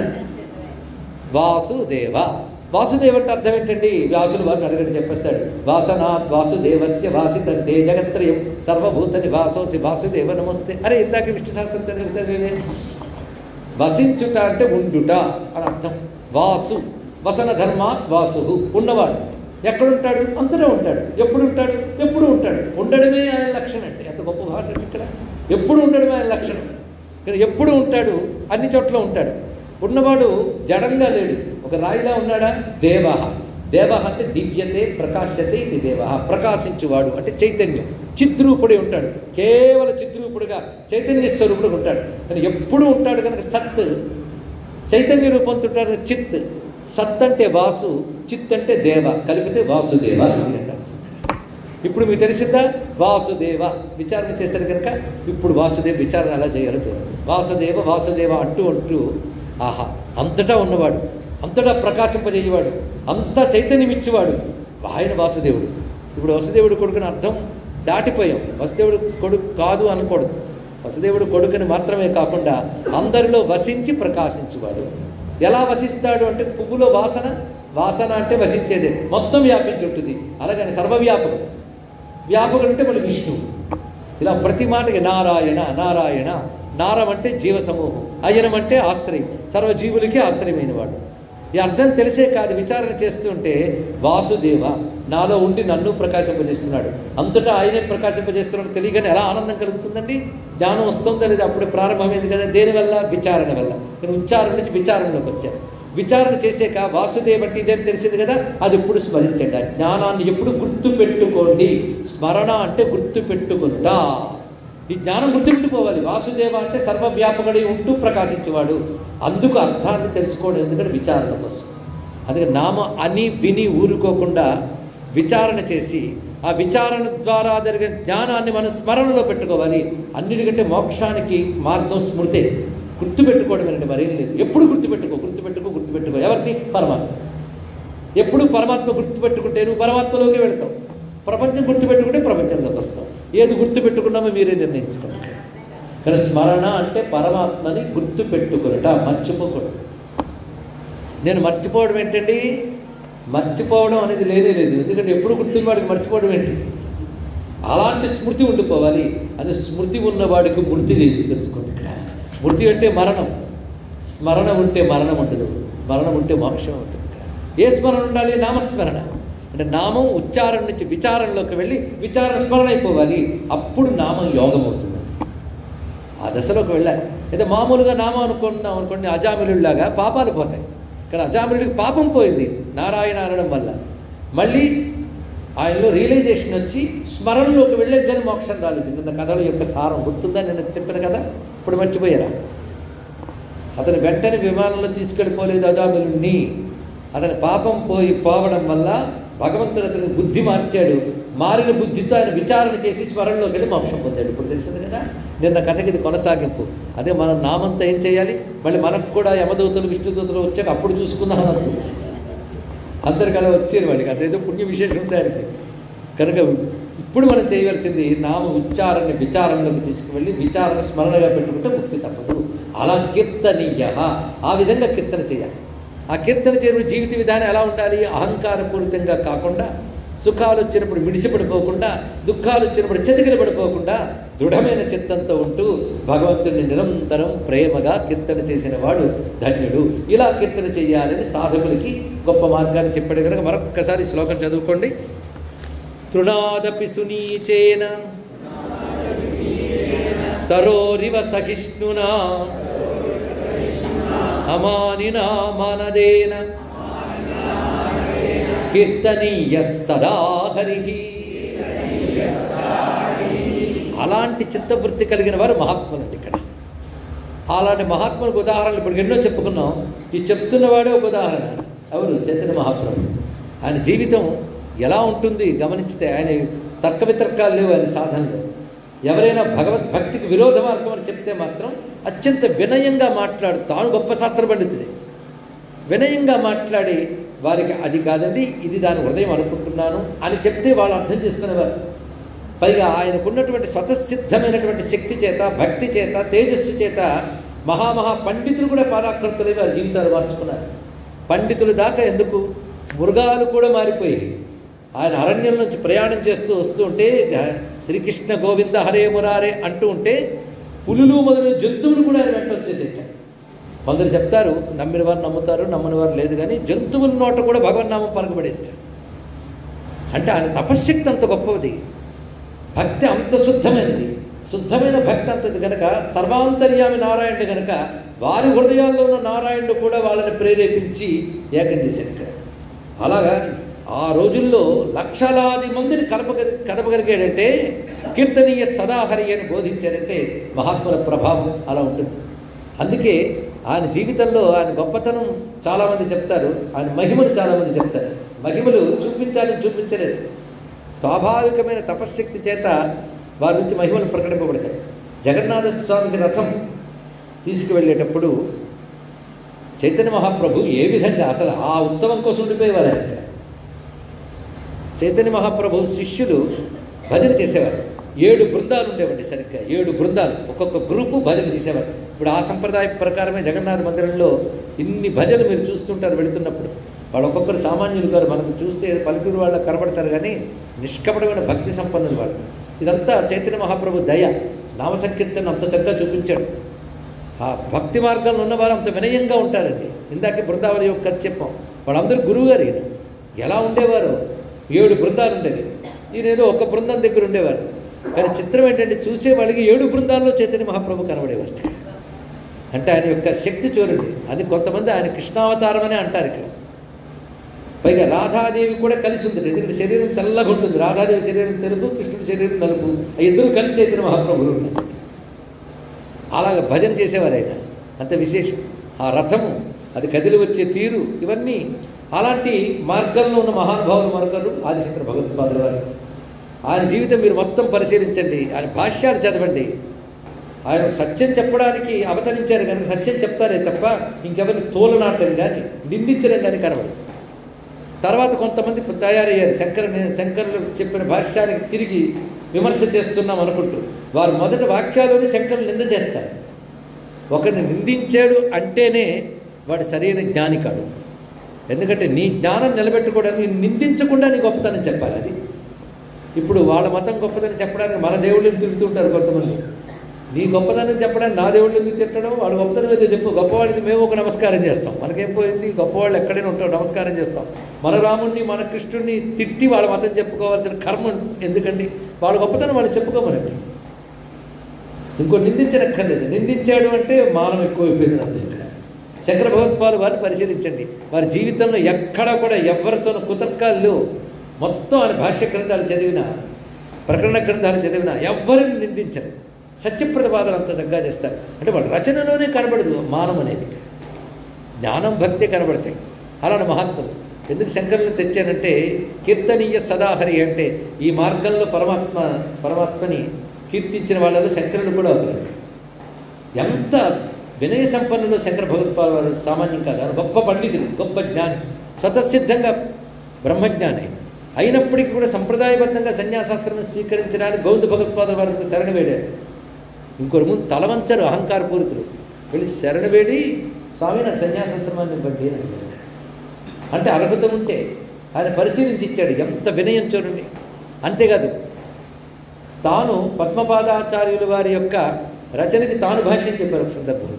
అదే శిష్యుడికి నేను చెప్పేది ఏమిటని కాదు, ఆ వినయం పరిశీలించాలి. ఎన్ని చోట్ల కనబడుతుందో ఆ మహానుభావుల వద్ద. అంటే సద్గుణాలు ఉన్న వాళ్ళ దగ్గర సహజంగా ఉంటాయండి. ఆదిశంకరులు తలంచుకున్నాం కనుక పురీ క్షేత్రంలో ఆయన తలంచుకోవాలి. రథం కదిలేటప్పుడు మొట్టమొదటి రాజు వచ్చి ఇక్కడ చీపురుతో తుడుస్తాడు. అంటే ఎంత రాజు అయినా నా ముందు సామాన్యుడే అని చెప్పడం.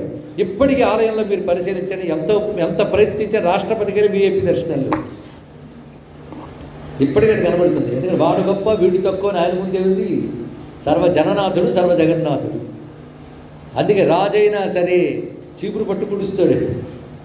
అక్కడే చూపిస్తున్నాడు అమానినామానదేనా, అహంకారం పరిత్యజించిన వాడే నావాడు. అది రాజైనా సరే ఆ విధంగా ఉండవలసింది. ఇక్కడ తర్వాత పెడతారు జగద్గురువులు. జగద్గురువుల ఆరాధన తర్వాతే రథం కదులుతుంది. ఇప్పటికీ మనకి ఇక్కడ ఆదిశంకరులు స్థాపించిన మహోన్నతమైన పీఠం ఉంది. మనం పురికి వచ్చి జగన్నాథుని చూస్తున్నామని ఎంత ఆనందించాలో ఆదిశంకరులు పెట్టిన పీఠాన్ని మనం చూస్తున్నామని తృప్తిగా వెళ్ళి పీఠ దర్శనం చేయాలంటే శంకరులు పెట్టిన పీఠం ఇక్కడ ఉన్నది. ఆ మహానుభావుడు 4 దిక్కులు 4 పీఠాలు పెట్టాడు కదా. ప్రధానంగా అక్కడ దక్షిణాదిన మనకి శృంగేరి, తూర్పు వైపు ఇక్కడ పీఠం గోవర్ధన పీఠం, పశ్చిమాన ద్వారకా పీఠం, ఉత్తరాన బదరీపీఠం. అందులో 3 విష్ణు క్షేత్రాలు మీరు గమనించారు లేదా? విష్ణు అంటే అంత ఇష్టం. అందుకే ఆ జగన్నాథుడన్నా, అటు ద్వారకానాథుడన్నా, అటు బదరీ నారాయణుడన్నా అంత ప్రీతి. ఇంకోటి మీకు తెలుసో లేదో, ఆ గంగలో మునిగిపోయినటువంటి బదరీ నారాయణ విగ్రహం ఆయన ధ్యానంలో కనబడి ఆయన తీసి ప్రతిష్ఠ చేశాడు. మరువరాదు ఆదిశంకర ప్రతిష్ఠ. అటువంటి వాడు. అలాంటి ఆదిశంకర భగవత్పాదుల వారు ఇక్కడ పీఠాన్ని స్థాపన చేశారు. దేశాన్ని రక్షించడం కోసం 4 వైపులు 4 పీఠాలు పెట్టాడు. అందుకే ఎన్ని వేల దాడులు జరిగినా ఈ దేశంలో సనాతన ధర్మం ఇంకా నిలబడిందంటే ఆదిశంకర భగవత్పాదుల వారి తపస్సు. భజగోవిందం భజగోవిందం అని గోవిందనామం భజించడు ఆయన. లేనిపోని తర్కాలు దగ్గర బోధించాడు ఆయన ఇక్కడ.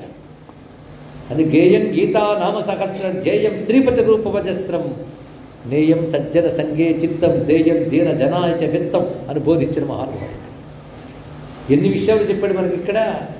అలాంటి మహానుభావుడు నడయాడిన చోటి పవిత్రమైనటువంటి.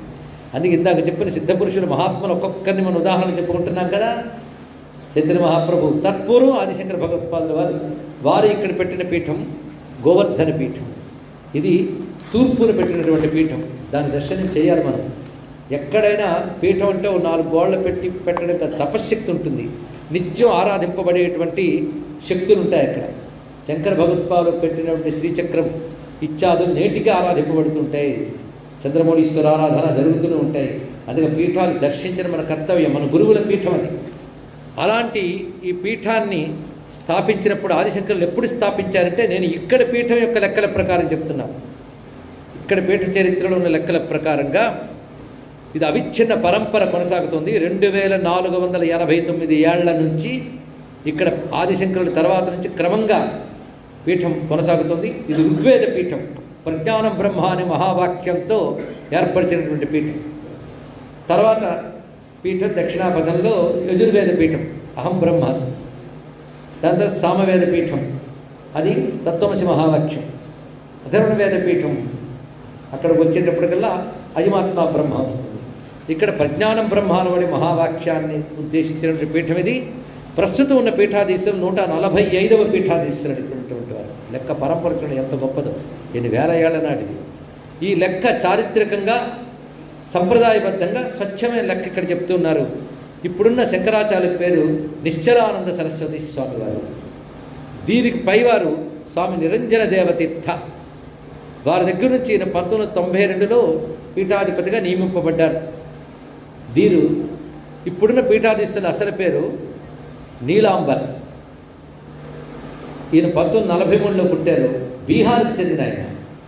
మహాపండితులు, సామాన్యులు గారండి. ఢిల్లీలో ఆయన మంచి ఉన్నత చదువులు చదివారు. తర్వాత ఆయన వేదాంగాలు నేర్చుకున్నారు. 17వ ఏటే ఆయన వైరాగ్యంతో గురువులను ఆశ్రయించారు. ఆ గురువులు సామాన్యులు గారు. అందులో మహాసిద్ధపురుషుడు ధర్మ సమ్రాట్ కరపాత్రి స్వామి వారు ఉన్నారు. చాలామందికి ఈయన గురించి తెలియదు. ఇందాక మహాత్ముల సిరీస్ అని నేను మనం చెప్పానే, దానిలో వీరి గురించి నేను ప్రత్యేక ప్రవచనం చేయడం జరిగింది. మన మహాత్మ గురించి మనం తెలుసుకోవాలి. కరపాత్రి ఆయన చెయ్యాల పెట్టేవారు మధ్యాహ్నం భిక్ష సమయంలో. ఆ చేతులు వేసింది భిక్ష, అందుకే కరపాత్రి ఆయన. అంత సిద్ధపురుషులు. శంకర సంప్రదాయం ప్రకారం సన్యాసించారు. కాశీలో ఆయన రాధాకృష్ణ దర్శనం పొందినవారు. ధర్మం కోసం పోరాడారు. ఆ రోజుల్లో గో సంరక్షణ కోసం దెబ్బలు తిన్నారు. ఆయన జైల్లో వెళ్ళారు. ఆ కరపాత్రి స్వామి వారు రచించిన రచనలు, చేసిన బోధనలు అంతా ఇంత కదండి. ఆయన పేరు తలుచుకున్నా కానీ దంగిలిపోయాం. ఈయన 17వ ఏట కరపాత్రి స్వామి వారిని చూసి ఆయనే గురువుగా భావించి ఆయన వెంట శిష్యరికం చేశారు. ఆయన చెప్పిన సూచనల మేరకు అనేక చోట్ల ఆయన తిరిగి సాధన చేశారు. ముందు బ్రహ్మచారి దీక్ష తీసుకున్నారు. ధ్రువ చైతన్య అనే పేరుతో ఈ నీలాంబర్ గారు దీక్ష తీసుకుని కాశీలో, బృందావనంలో, నైమిషారణ్యంలో, బదరికాశ్రమంలో, ఋషికేశ్లో, హరిద్వార్లో, పూరిలో, శృంగేరిలో వేదములు మొదలున్న సర్వశాస్త్రం అధ్యయనం చేసిన మహానుభావుడు. సన్యాసాశ్రమాన్ని కరపాత్రి స్వామి వారి ద్వారా తీసుకున్నారు. ఆయన సన్యాసిగా సంపూర్ణంగా నిరంతర ఆత్మతత్వ మననం చేస్తున్న బ్రహ్మజ్ఞానికి ఆయనకి సన్యాస దీక్ష 1974లో వచ్చింది. 1992లో పీఠాధిపత్యం వచ్చింది. అటువంటి మహాత్ములు నేటికి ఉన్నారు.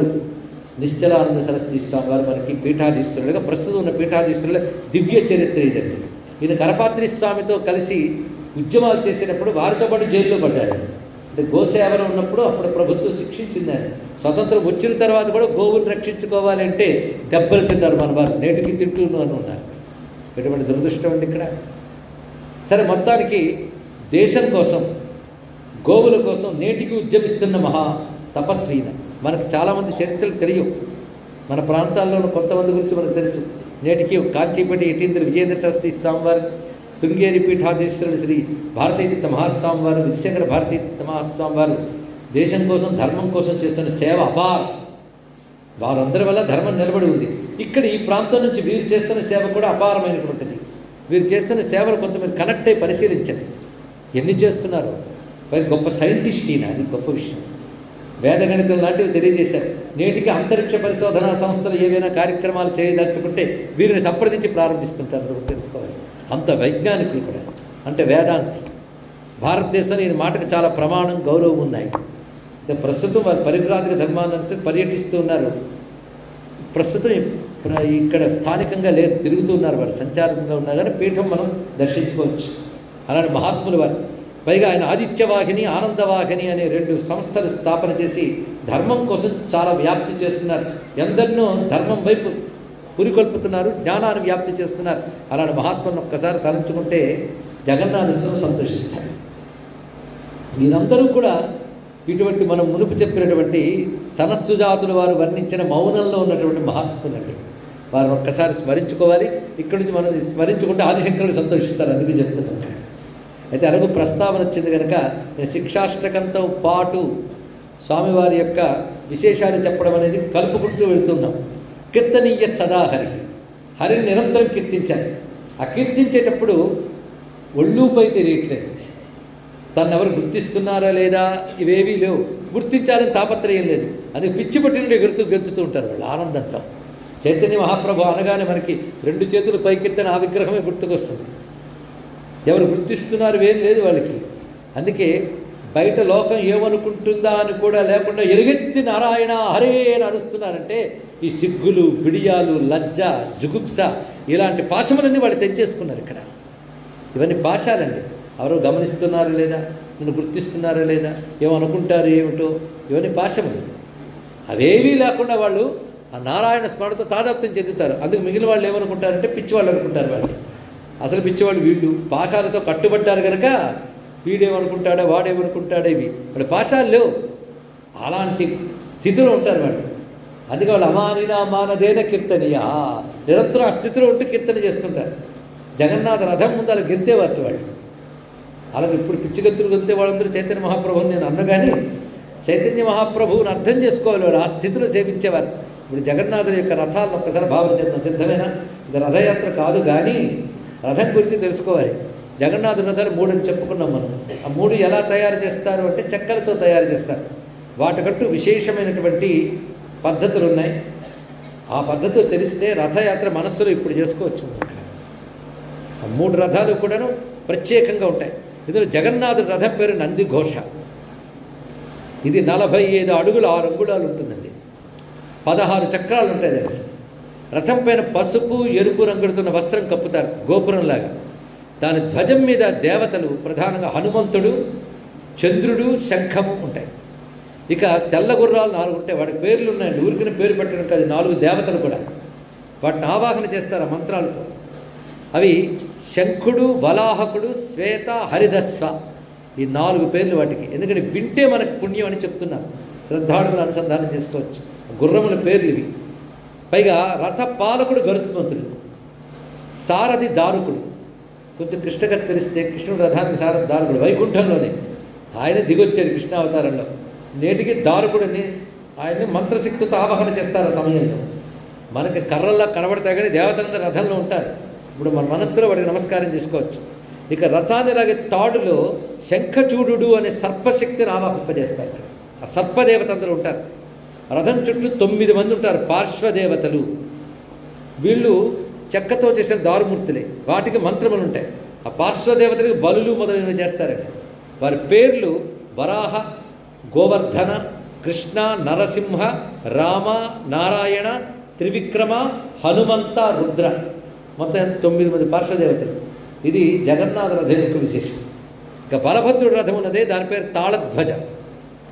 ఇది 45 అడుగులు, దీనికి కూడా సుమారుగా 14 అంటే కొంచెం దానికంటే కొంచెం తక్కువ ఉంటుంది జగన్నాథ చక్రం రథం కంటే, అది దానికంటే 6 అంగుళాలు తక్కువ ఉంటుంది.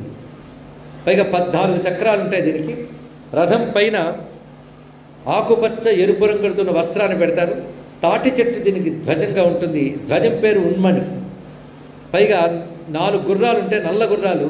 ఇవి తీవ్ర, ఘోర, దీర్ఘశ్రమ, స్వరార్ణవ. కాబట్టి మీరు చెప్తారు కానీ పేర్లు గుర్తుంటాయో అనుకోవద్దు. పేరు వింటే పాపం పోతుంది, మహిమ ఉంటుంది, అందుకే పేర్లు చెప్పుకుంటున్నట్టు. రథ పాలకుడు వసుదేవుడు, సారథి పేరు మాతలి. రథాన్ని లాగే తాడులో వాసుకుని ఆవాహన చేస్తారండి. అక్కడ జగన్నాథుడు శంఖచూడుడు, ఇక్కడ వాసుకుని ఆవాహన చేస్తారు. రథం చుట్టూ ఇక్కడ 9 పార్శ్వదేవతలు ఉంటారు. వీళ్ళ పేర్లు గణేశుడు, కార్తికేయుడు, సర్వమంగళ, ప్రళంబారి, హలాయుధ, మృత్యుంజయ, నతాంబర, ముక్తేశ్వర, శేషదేవ. జాగ్రత్తగా వింటే బలరాముడు అంశాలు వీళ్ళందరూ కూడా. సుభద్రాదేవి రథం, దీని పేరు దేవదళన. ఈ రథానికి 2 పేర్లు ఉంటాయి, దేవదళన, దర్పదళన. ఇది 44 అడుగుల 6 అంగుళాలు ఎత్తులో ఉంటుంది. దీనికి 12 చక్రాలు ఉంటాయి. సుదర్శన దేవుళ్ళు కూడా దీనిలోనే పెడతారు. రథం పైన నలుపు ఎరుపు రంగులతో వస్త్రాన్ని అమర్చుతారు. ఈ ధ్వజం పేరు నాదాంబిక. అంటే ధ్వజాలు ఊరికిన జెండాలంటే గుడ్డలుకో వాడి పేర్లు ఉంటాయండి, నాదాంబిక. ఇక్కడ గుర్రాలు ఎర్ర రంగులో ఉంటాయి. రోచిక, మోచిక, జిత, అపరాజిత, ఇవి అశ్వాల పేర్లు. ఇక విశేషించి రథానికి రక్షణ శక్తిగా త్రిపుర సుందరీదేవి ఉంటుంది. అంటే ఒక శక్తి కేంద్రం అండి రథం. అంటే సుభద్రాదేవి మహాశక్తి, సామాన్యురాలు కాదు, ఏదో చెల్లి అనుకోవడం కాదు, పరాశక్తి ఆవిడ. ఇంకొక రహస్యం ఉన్నది, రత్నత్రయం అని 3 ఉంటాయట. అంటే రుద్రుడు, విష్ణువు, అమ్మవారు. ఈ 3 బలరాముడు, సుభద్ర, జగన్నాథుడు. అందుకే బలరాముడికి మరొకరు సంకర్షణుడు. సంకర్షణ స్వరూపో యోసావాదిత్య పరమపురుష సయేష రుద్రో దేవత. సంకర్షణుడు రుద్రశక్తి, అందుకే రుద్రుల్లో తెల్లగా ఉంటాడు ఆయన, గమనించండి. శక్తి సుభద్ర, విష్ణువు, జగన్నాథుడు. ఈ 3 మనకు ప్రధానం, 3 పూర్ణ రూపాలు. ఆ 3 ఒకే కర్రలోంచి వచ్చారంటే 3 ఒకే తత్వం అని చెప్పడం చెప్పుకున్నాం. మనం గమనించవలసిన రహస్యాలు ఎన్నో. మన అదృష్టవశాత్తు రహస్యాలన్నీ తెలుస్తున్నాయి ఇక్కడ. ఇవి ఇందుగా రథ పాలకురాలు జయదుర్గ. ఇక్కడ త్రిపుర సుందరీదేవి రథ రక్షకురాలుగా ఉంటుంది, కమలం పట్టుకుని ఉంటుంది ఆ తల్లి. రథ పాలకురాలు జయదుర్గ. సారథ అర్జునుడు. రథానిలాగే తాడులో స్వర్ణచూడు అనే సర్పశక్తి ఉంటాడు. ఇక విశేషించి ఇక్కడ పార్శ్వదేవతలు 9 మంది. వారి చండీ, చాముండ, ఉగ్రతార, వనదుర్గ, శూలిని దుర్గ, వారాహి, శ్యామాకాళి, మంగళ, విమల. ఇందులో అనేక మహావిద్యల పేర్లు ఉన్నాయండి. ఉగ్రతార, చాముండ, ఇవి అమ్మవారి ఉపాసకులకు తెలుస్తాయి రహస్యములై. కనుక ఇదంతా శక్తి కేంద్రమో దీన్ని బట్టి పరిశీలించండి. ఇవి ప్రధానంగా ఈ రథం యొక్క విశేషాలు. అలాంటి రథాలు బయలుదేరుతుంటే ఇలా వీళ్ళందరూ కూడా పరిచర్యలు చేసేవారు. కనుక మహాత్ములు ఏ విధంగా అక్కడ శంకర భగవత్పాదులు వారి పరంపరలో వచ్చిన వారు రథసేవ చేస్తున్నారు, దానికి ముందు రాజు రథసేవ చేస్తున్నాడు.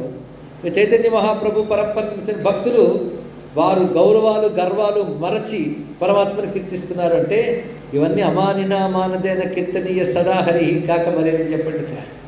అంత విశేషమైనటువంటి రథముల యొక్క ప్రత్యేకతను మనం ఇవాళ తెలుసుకుని ధన్యులమయ్యాం.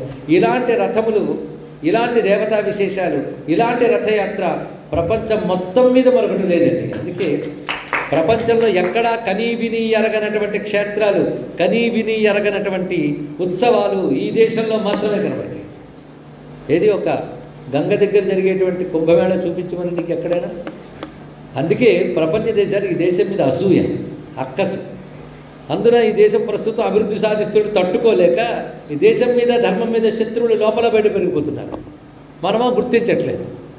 దీని ప్రత్యేకత, దీని గొప్పతనం తెలుసుకోండి. మరొక రహస్యం, ఏదో ఒక మతంలో ఒక నమ్మకం ఉంటుంది, దానితో ఒక వాళ్ళ ప్రార్థనా మందిరాలు ఉంటాయి. అవి ఎక్కడైనా ఒకేలా ఉంటాయి. డబ్బు ఉంటే పెద్దగా ఉంటాయి, లేకపోతే చిన్నగా ఉంటాయి. మన దగ్గర అలా కాదు. ఒక్కొక్క ఆలయం ప్రత్యేకత ఒక్కొక్కటి. ఒక్కొక్క ఆలయంలో ఒక్కొక్క రకమైన దైవం, ఒక్కొక్క ఆలయంలో ప్రత్యేకమైన పద్ధతులు, ఒక్కొక్క ఆలయానికి ప్రత్యేక నియమాలు. కానీ ఎన్ని ఆలయాలు, అన్ని ప్రత్యేకతలు ఉన్న ఒకే ఒక్క మతం హిందూ మతం. అది భారతదేశం యొక్క సంపద. ఇక్కడ ఉన్న తీరువేలు, మరి ద్వారకాధీశ మందిరం తీరువేలు. దేని ప్రత్యేకత దానిది. ఒక కాశీ, ఒక బృందావనం, ఒక పురి దేనికదే విశేషంగా కనబడతాయి. ఒక తిరుమల అక్కడ ఉన్నట్టు ఇక్కడ ఉండదు, ఇక్కడ ఉన్నట్టు అక్కడ ఉండదు, కానీ అక్కడ ఇక్కడ భగవంతుని వలన ఉంటాయి. ఎంత అద్భుతమైన విశేషం అండి ఇక్కడ. అంటే ఈ దేశం యొక్క ప్రత్యేకత. అందుకే ఏదో ఒక క్షేత్రానికి వెళ్తే సరిపోదు, అన్ని క్షేత్రాలు తిరగాలి వీలైనంత. ఎందుకంటే జీవుణ్ణి ఒక్కొక్క క్షేత్రం ఒక్కొక్క విధంగా తరింపజేస్తుంది, మనకు అన్ని అవసరాలు తీరుస్తాయి. ఒక క్షేత్రం ఆరోగ్యాన్ని ఇస్తుంది, ఒక క్షేత్రం ఐశ్వర్యాన్ని ఇస్తుంది, ఒక క్షేత్రం జ్ఞానాన్ని ఇస్తుంది, ఒక క్షేత్రం ముక్తిని ఇస్తుంది. అన్నీ ఒక్కొక్కదానికి ఒక్కొక్కటి.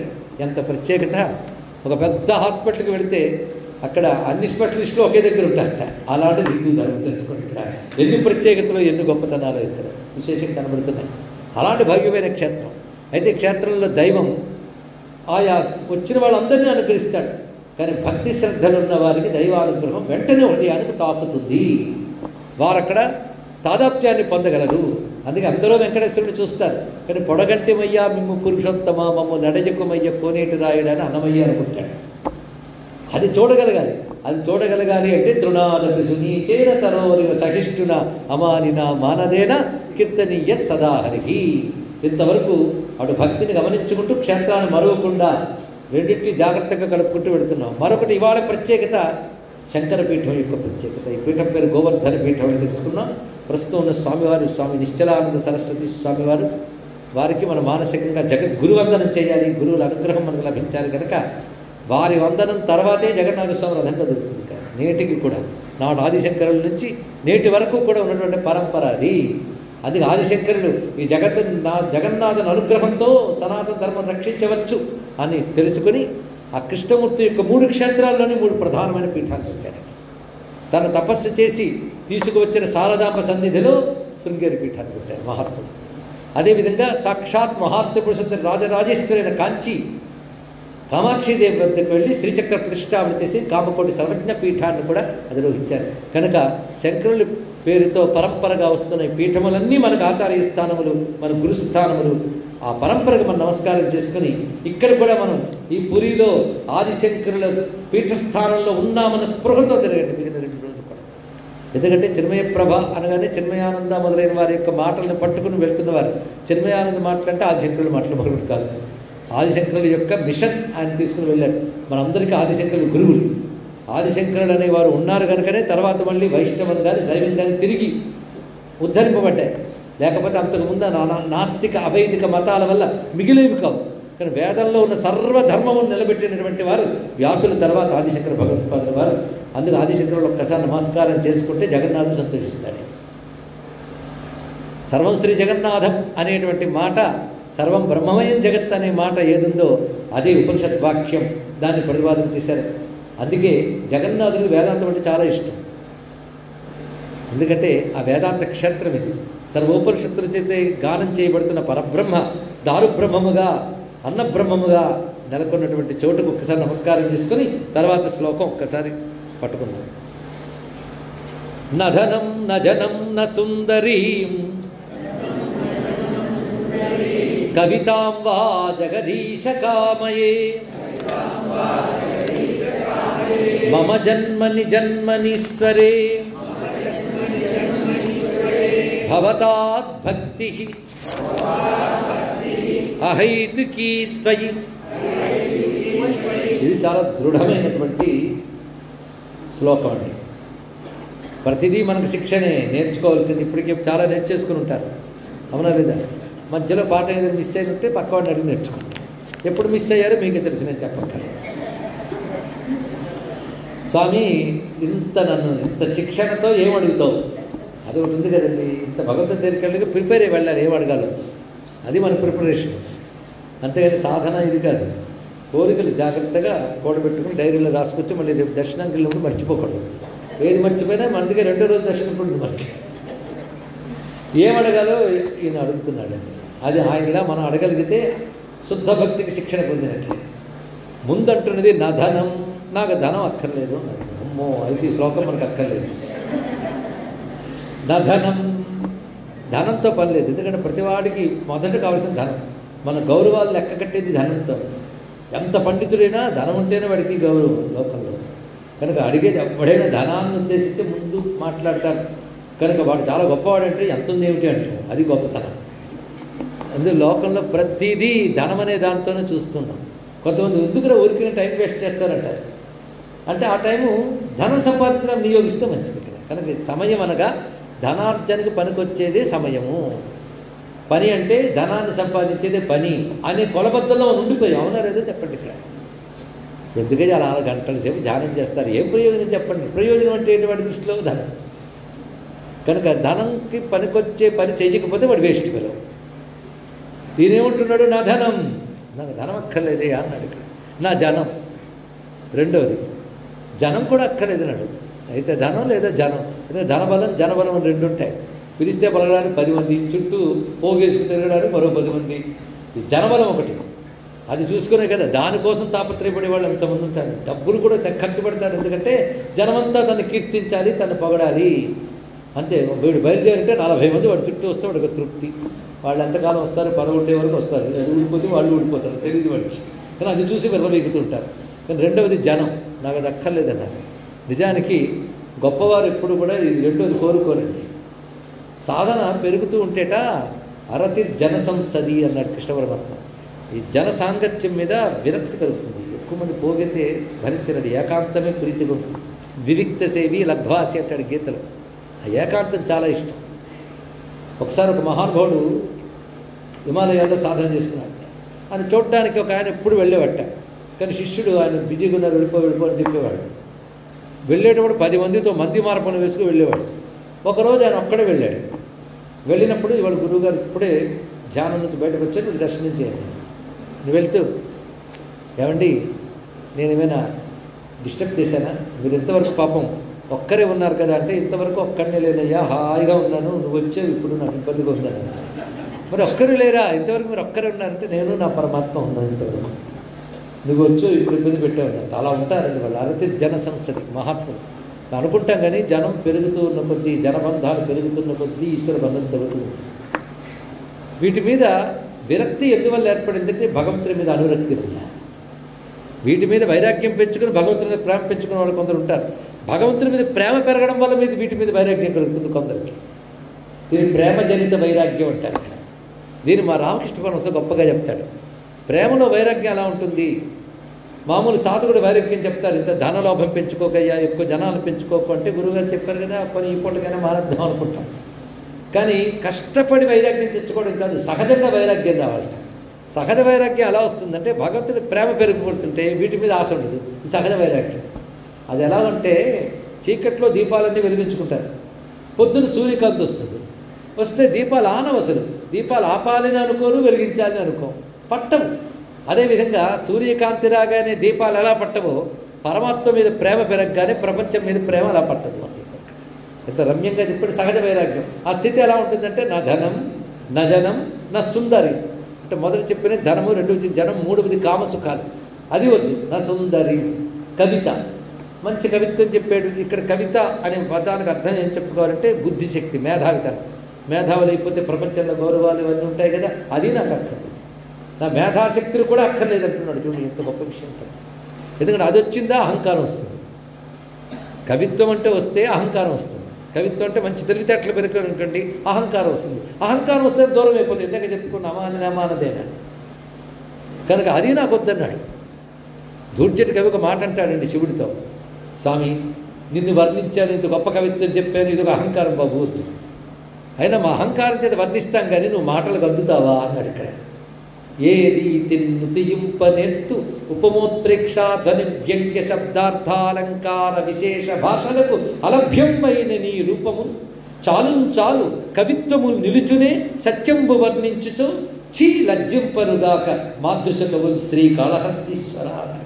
మా సిగ్గులేదయ్యా అని మనసు మాట కన్నా నేను వర్ణిద్దామని కూర్చుంటావు. ఎంత అహంకారం చూడు అన్నాను. అంటే వర్ణించడం మానేయద్దు, అహంకారం వదిలి వర్ణించండి. కానీ కవితాంబాద జగదీశ కామయే, ఓ జగదీశ్వర నేను ధనాన్ని కోరుకోను, జనాన్ని కోరుకోను, కామసుఖాన్ని కోరుకోను, కవిత్వాన్ని కోరుకోను. మరి ఏది కోరుకోవంటే అప్పుడు కోరుకుంటాను. మమ జన్మని జన్మని. ఏం మాట అండి. నాకు ఎన్ని జన్మలు ఎత్తినా ప్రతి జన్మలోనూ ఈశ్వరే తయి, ఈశ్వరుడివైన నీయందు అహైతికీ భక్తి కలగాలి. భవతాత్ భక్తి ఐహైతికి. ఇది అడగలిగి దమ్ముందండి అడిగాను. అంటే ఈ శిక్షాష్టకం మనకి ఏం నేర్పుతుందంటే భగవంతుని ఇది అడగాలి. ఏమని? అహైతుకి భక్తి. హైతుకి అంటే హేతువుతో కూడినది. అహైతుకి భక్తి అంటే ఏ హేతువు లేని భక్తి, నిష్కపటమైనది.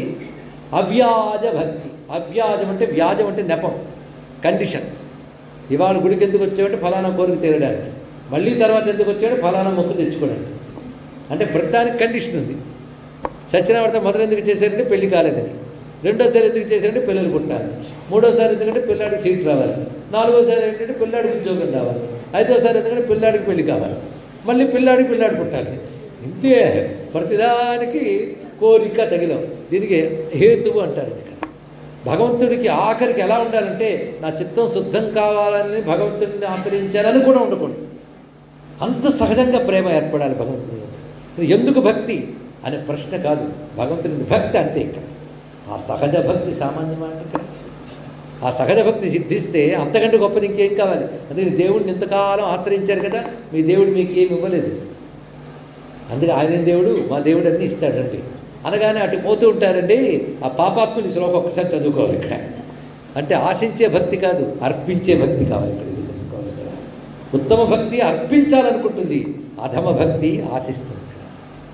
భగవంతునికి ఇవ్వాలనుకునేది ఉత్తమ భక్తి. కన్నప్ప ఎందుకు గొప్పవాడయ్యాడు? శివుడు ఏదో ఇస్తాడని ఇచ్చాడని కాదు, శివుడికి తానివ్వాలనుకున్నాడు. ఆఖరికి తన కన్నే తీసిచ్చారంటే ఆ బుద్ధి అంత గొప్ప. చూడండి, చాలా. ఒక్కసారి కన్నప్పను పరిశీలించాడు. ఏదైనా శివుడిని అడిగాడా? ఆయనకు లోటు రాకూడదు అనుకున్నాడు, ఆయనకు కావాలని ఇచ్చాడు. మూఢుడు అంటాం మనం, కానీ ఆయన గొప్పవాడు. స్వామి నుంచి ఏమీ ఆశించలేదు, అందుకే నేటికి దండం పెట్టబడుతున్నాడు. భక్తులు ఏమి ఆశించారు? గోపికలు ఏమడిగారండి పరమాత్మని? కృష్ణుడు ఉంటే చాలన్నారు, కృష్ణుడితో ఉంటే చాలనుకున్నారు, ఇంకోటి వాళ్ళు ఆశించలేదు. అదిగా వాళ్ళు మనకు మహాత్ములు అయిపోయారు.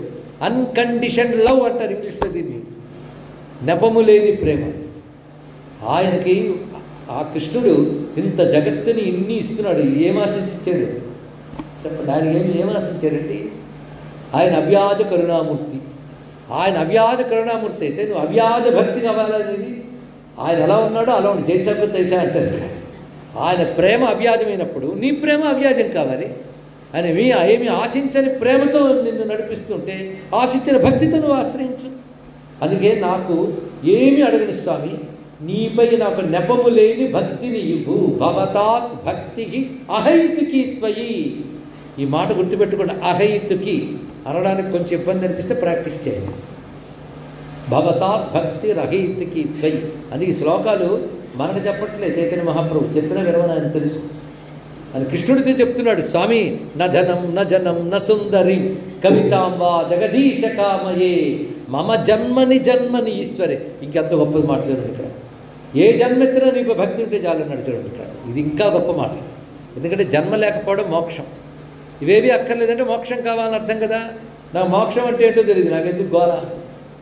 మోక్షం అంటే జన్మ లేకుండా ఉండడం. అయితే నాకు అది దాని గురించి ఆలోచన లేదు. జన్మలు వద్దని నేను అన్ను, జన్మలు ఇవ్వని నేను అన్ను. ఇది ఎన్ని కర్మలు ఉన్నాయో నాకేం తెలుసు. కొందరు అంటారు నాకు ఈ ఆఖరి జన్మ కావాలండి, నేను ఎంత ఏడుస్తున్నావు కనుక కాదు, మళ్ళీ జన్మ ఉంటుంది. అంత తేలికటి జన్మ లేకుండా ఉండడం అనేటువంటిది ఎన్ని వాసనలు ఎన్ని కర్మలు పెట్టుకుని జన్మలు లేకుండా ఉండాలని కోరుకుంటామా? పైగా ఇప్పుడు మన గత జన్మల్లోంచి కొంత డ్రా చేసుకుని ఇక్కడ తెచ్చుకున్నాం. తర్వాత జన్మలు కూడా రాసి పెట్టున్నాయని తెలియదు మనకి. వరుసగా 10-20 జన్మలు రాసి ఉంటాం, తెలుసా? అంతే, ఇంకా ఉన్నాయి రెడీగా. వాటిని సంచిత కర్మలు అంటారు. తర్వాత జన్మల్లోకి తీసుకెళ్ళి రెడీగా ఉన్నాయి. ఇప్పుడు తెచ్చుకున్నది కేవలం ప్రారంభం.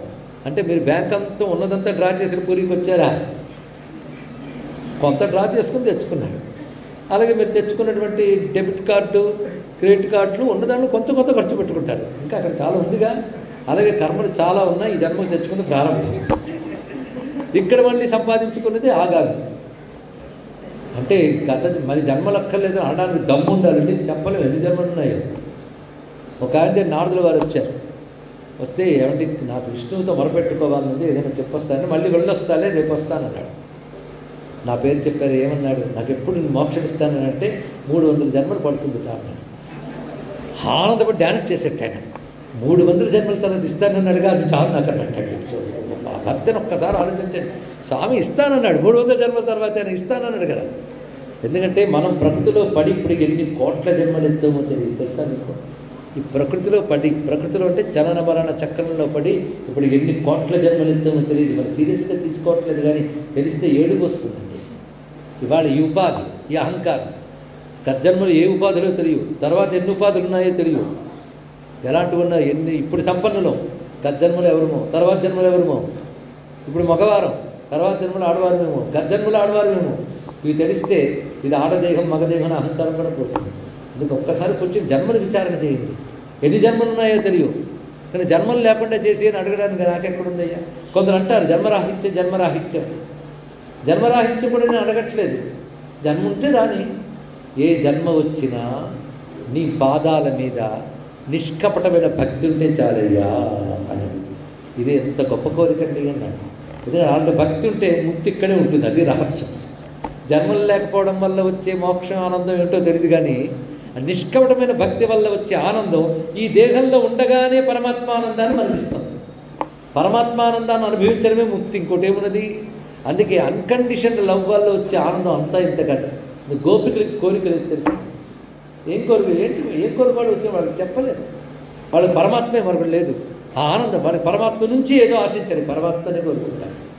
మీరు భగవంతుడి నుంచి ఏదో ఆశిస్తే మీ ప్రేమ భగవంతుడి మీద కాదు, వస్తువు మీద. డివైడెడ్ అది. వస్తువు ఇస్తే భగవంతుడి మీద, ఇవ్వకపోతే విత్డ్రా చేసేస్తాయి. అవన్నీ భగవంతుడు కోరికలు కాదు. కోరిక తీర్చకపోతే దేవుడిని వదిలేయడానికి సిద్ధంగా ఉన్నాం. మొక్కిన వరమీన వేర్పు మోహరమున తానెక్కిన పారని గుర్రము గ్రక్కున విడివంక వల్లి చిన్నప్పుడు చదివాం కదా. కానీ దండం పెడితే మొక్కు తీర్చిన దేవుడిని వదిలేయాలి. అలాంటి దొంగ భక్తుల గురించి ఇక్కడ చెప్పట్లేదు. ఇక్కడ ఎలాంటి భక్తి ఉండాలండి ఇది. అందుకే భక్తి సామాన్యము కాదు, అంత తేలిక కాదు. ఇది ఎప్పుడు గుర్తుపెట్టుకోవాల్సింది. అందుకే ఇలాంటి భక్తి అందరు శుద్ధ భక్తి అంటే ఇది. వాడు ఏమడుగుతున్నాడు, నా ధనం నా జనం నా సౌందర్య కవితాంబా జగదీశ కామయే, ఇవేవీ నాకు అక్కర్లేదయ్యా. ఒకప్పుడు రామకృష్ణ పరమహంస దగ్గరకు ఒక పెద్ద శాస్త్రవేత్త వాదానికి వస్తున్నాడు. ఫలానా ఆయన వాదనకు వస్తారట అనగానే పరమహంస అటు ఇటు తిరుగుతున్నాడు. నాకెందుకు ఏ వాదన, ఎవరితో వాదన లేదు, ఆయన ఏదో వస్తారటండి అన్నాడు. అనగానే ఆ శిష్యుడు మీరు భయపడుతున్నారు అంటే, ఎందుకయ్యా నాకు ఈ వాదాలు ఎందుకు అన్నాడు. కొంతసేపటికి వచ్చాడు ఆయన, నేను కూర్చుని ఉన్నాడు. ఆయన ఏవో ప్రశ్నలు వేస్తున్నారు, ఈయన మౌనంగా ఉన్నారు. ఆ కాళీమాత పరమహంసలో ప్రవేశించి వాడు అడిగిన ప్రశ్నలు అడిగి సమాధానాలు చెప్పేసింది. ఆయన పాదాల మీద కూడా నమస్కారం చేసుకుని వెళ్ళిపోయాడు. వెంటనే పక్కన శిష్యుడు అడిగాడు, స్వామి ఏమిటిది మీరు అన్నారు, అదిలో మహాశాస్త్రవేత్త వస్తున్నాడు, నేనేమి చదువుకోలేదు, ఏం వాదిస్తానన్నారు, మరి అతన్ని ఎలా ఓడించారంటే నేను ఓడించాను, నాకేం తెలియదు అన్నాడు. మరొక మాట చెప్తారండి, గత జన్మల్లో ఎన్నో శాస్త్రాలు చదివాను నేను, ఎన్ని పాండిత్యాలు సంపాదించాను, కానీ ఈ పాండిత్యాలు పరమార్థాన్ని ఇవ్వవు. వాగ్వైఖరి శబ్దజరి శాస్త్ర వ్యాఖ్యాన కోసను ఇవన్నీ దేనికంటే భుక్తయే నతో ముక్తయే.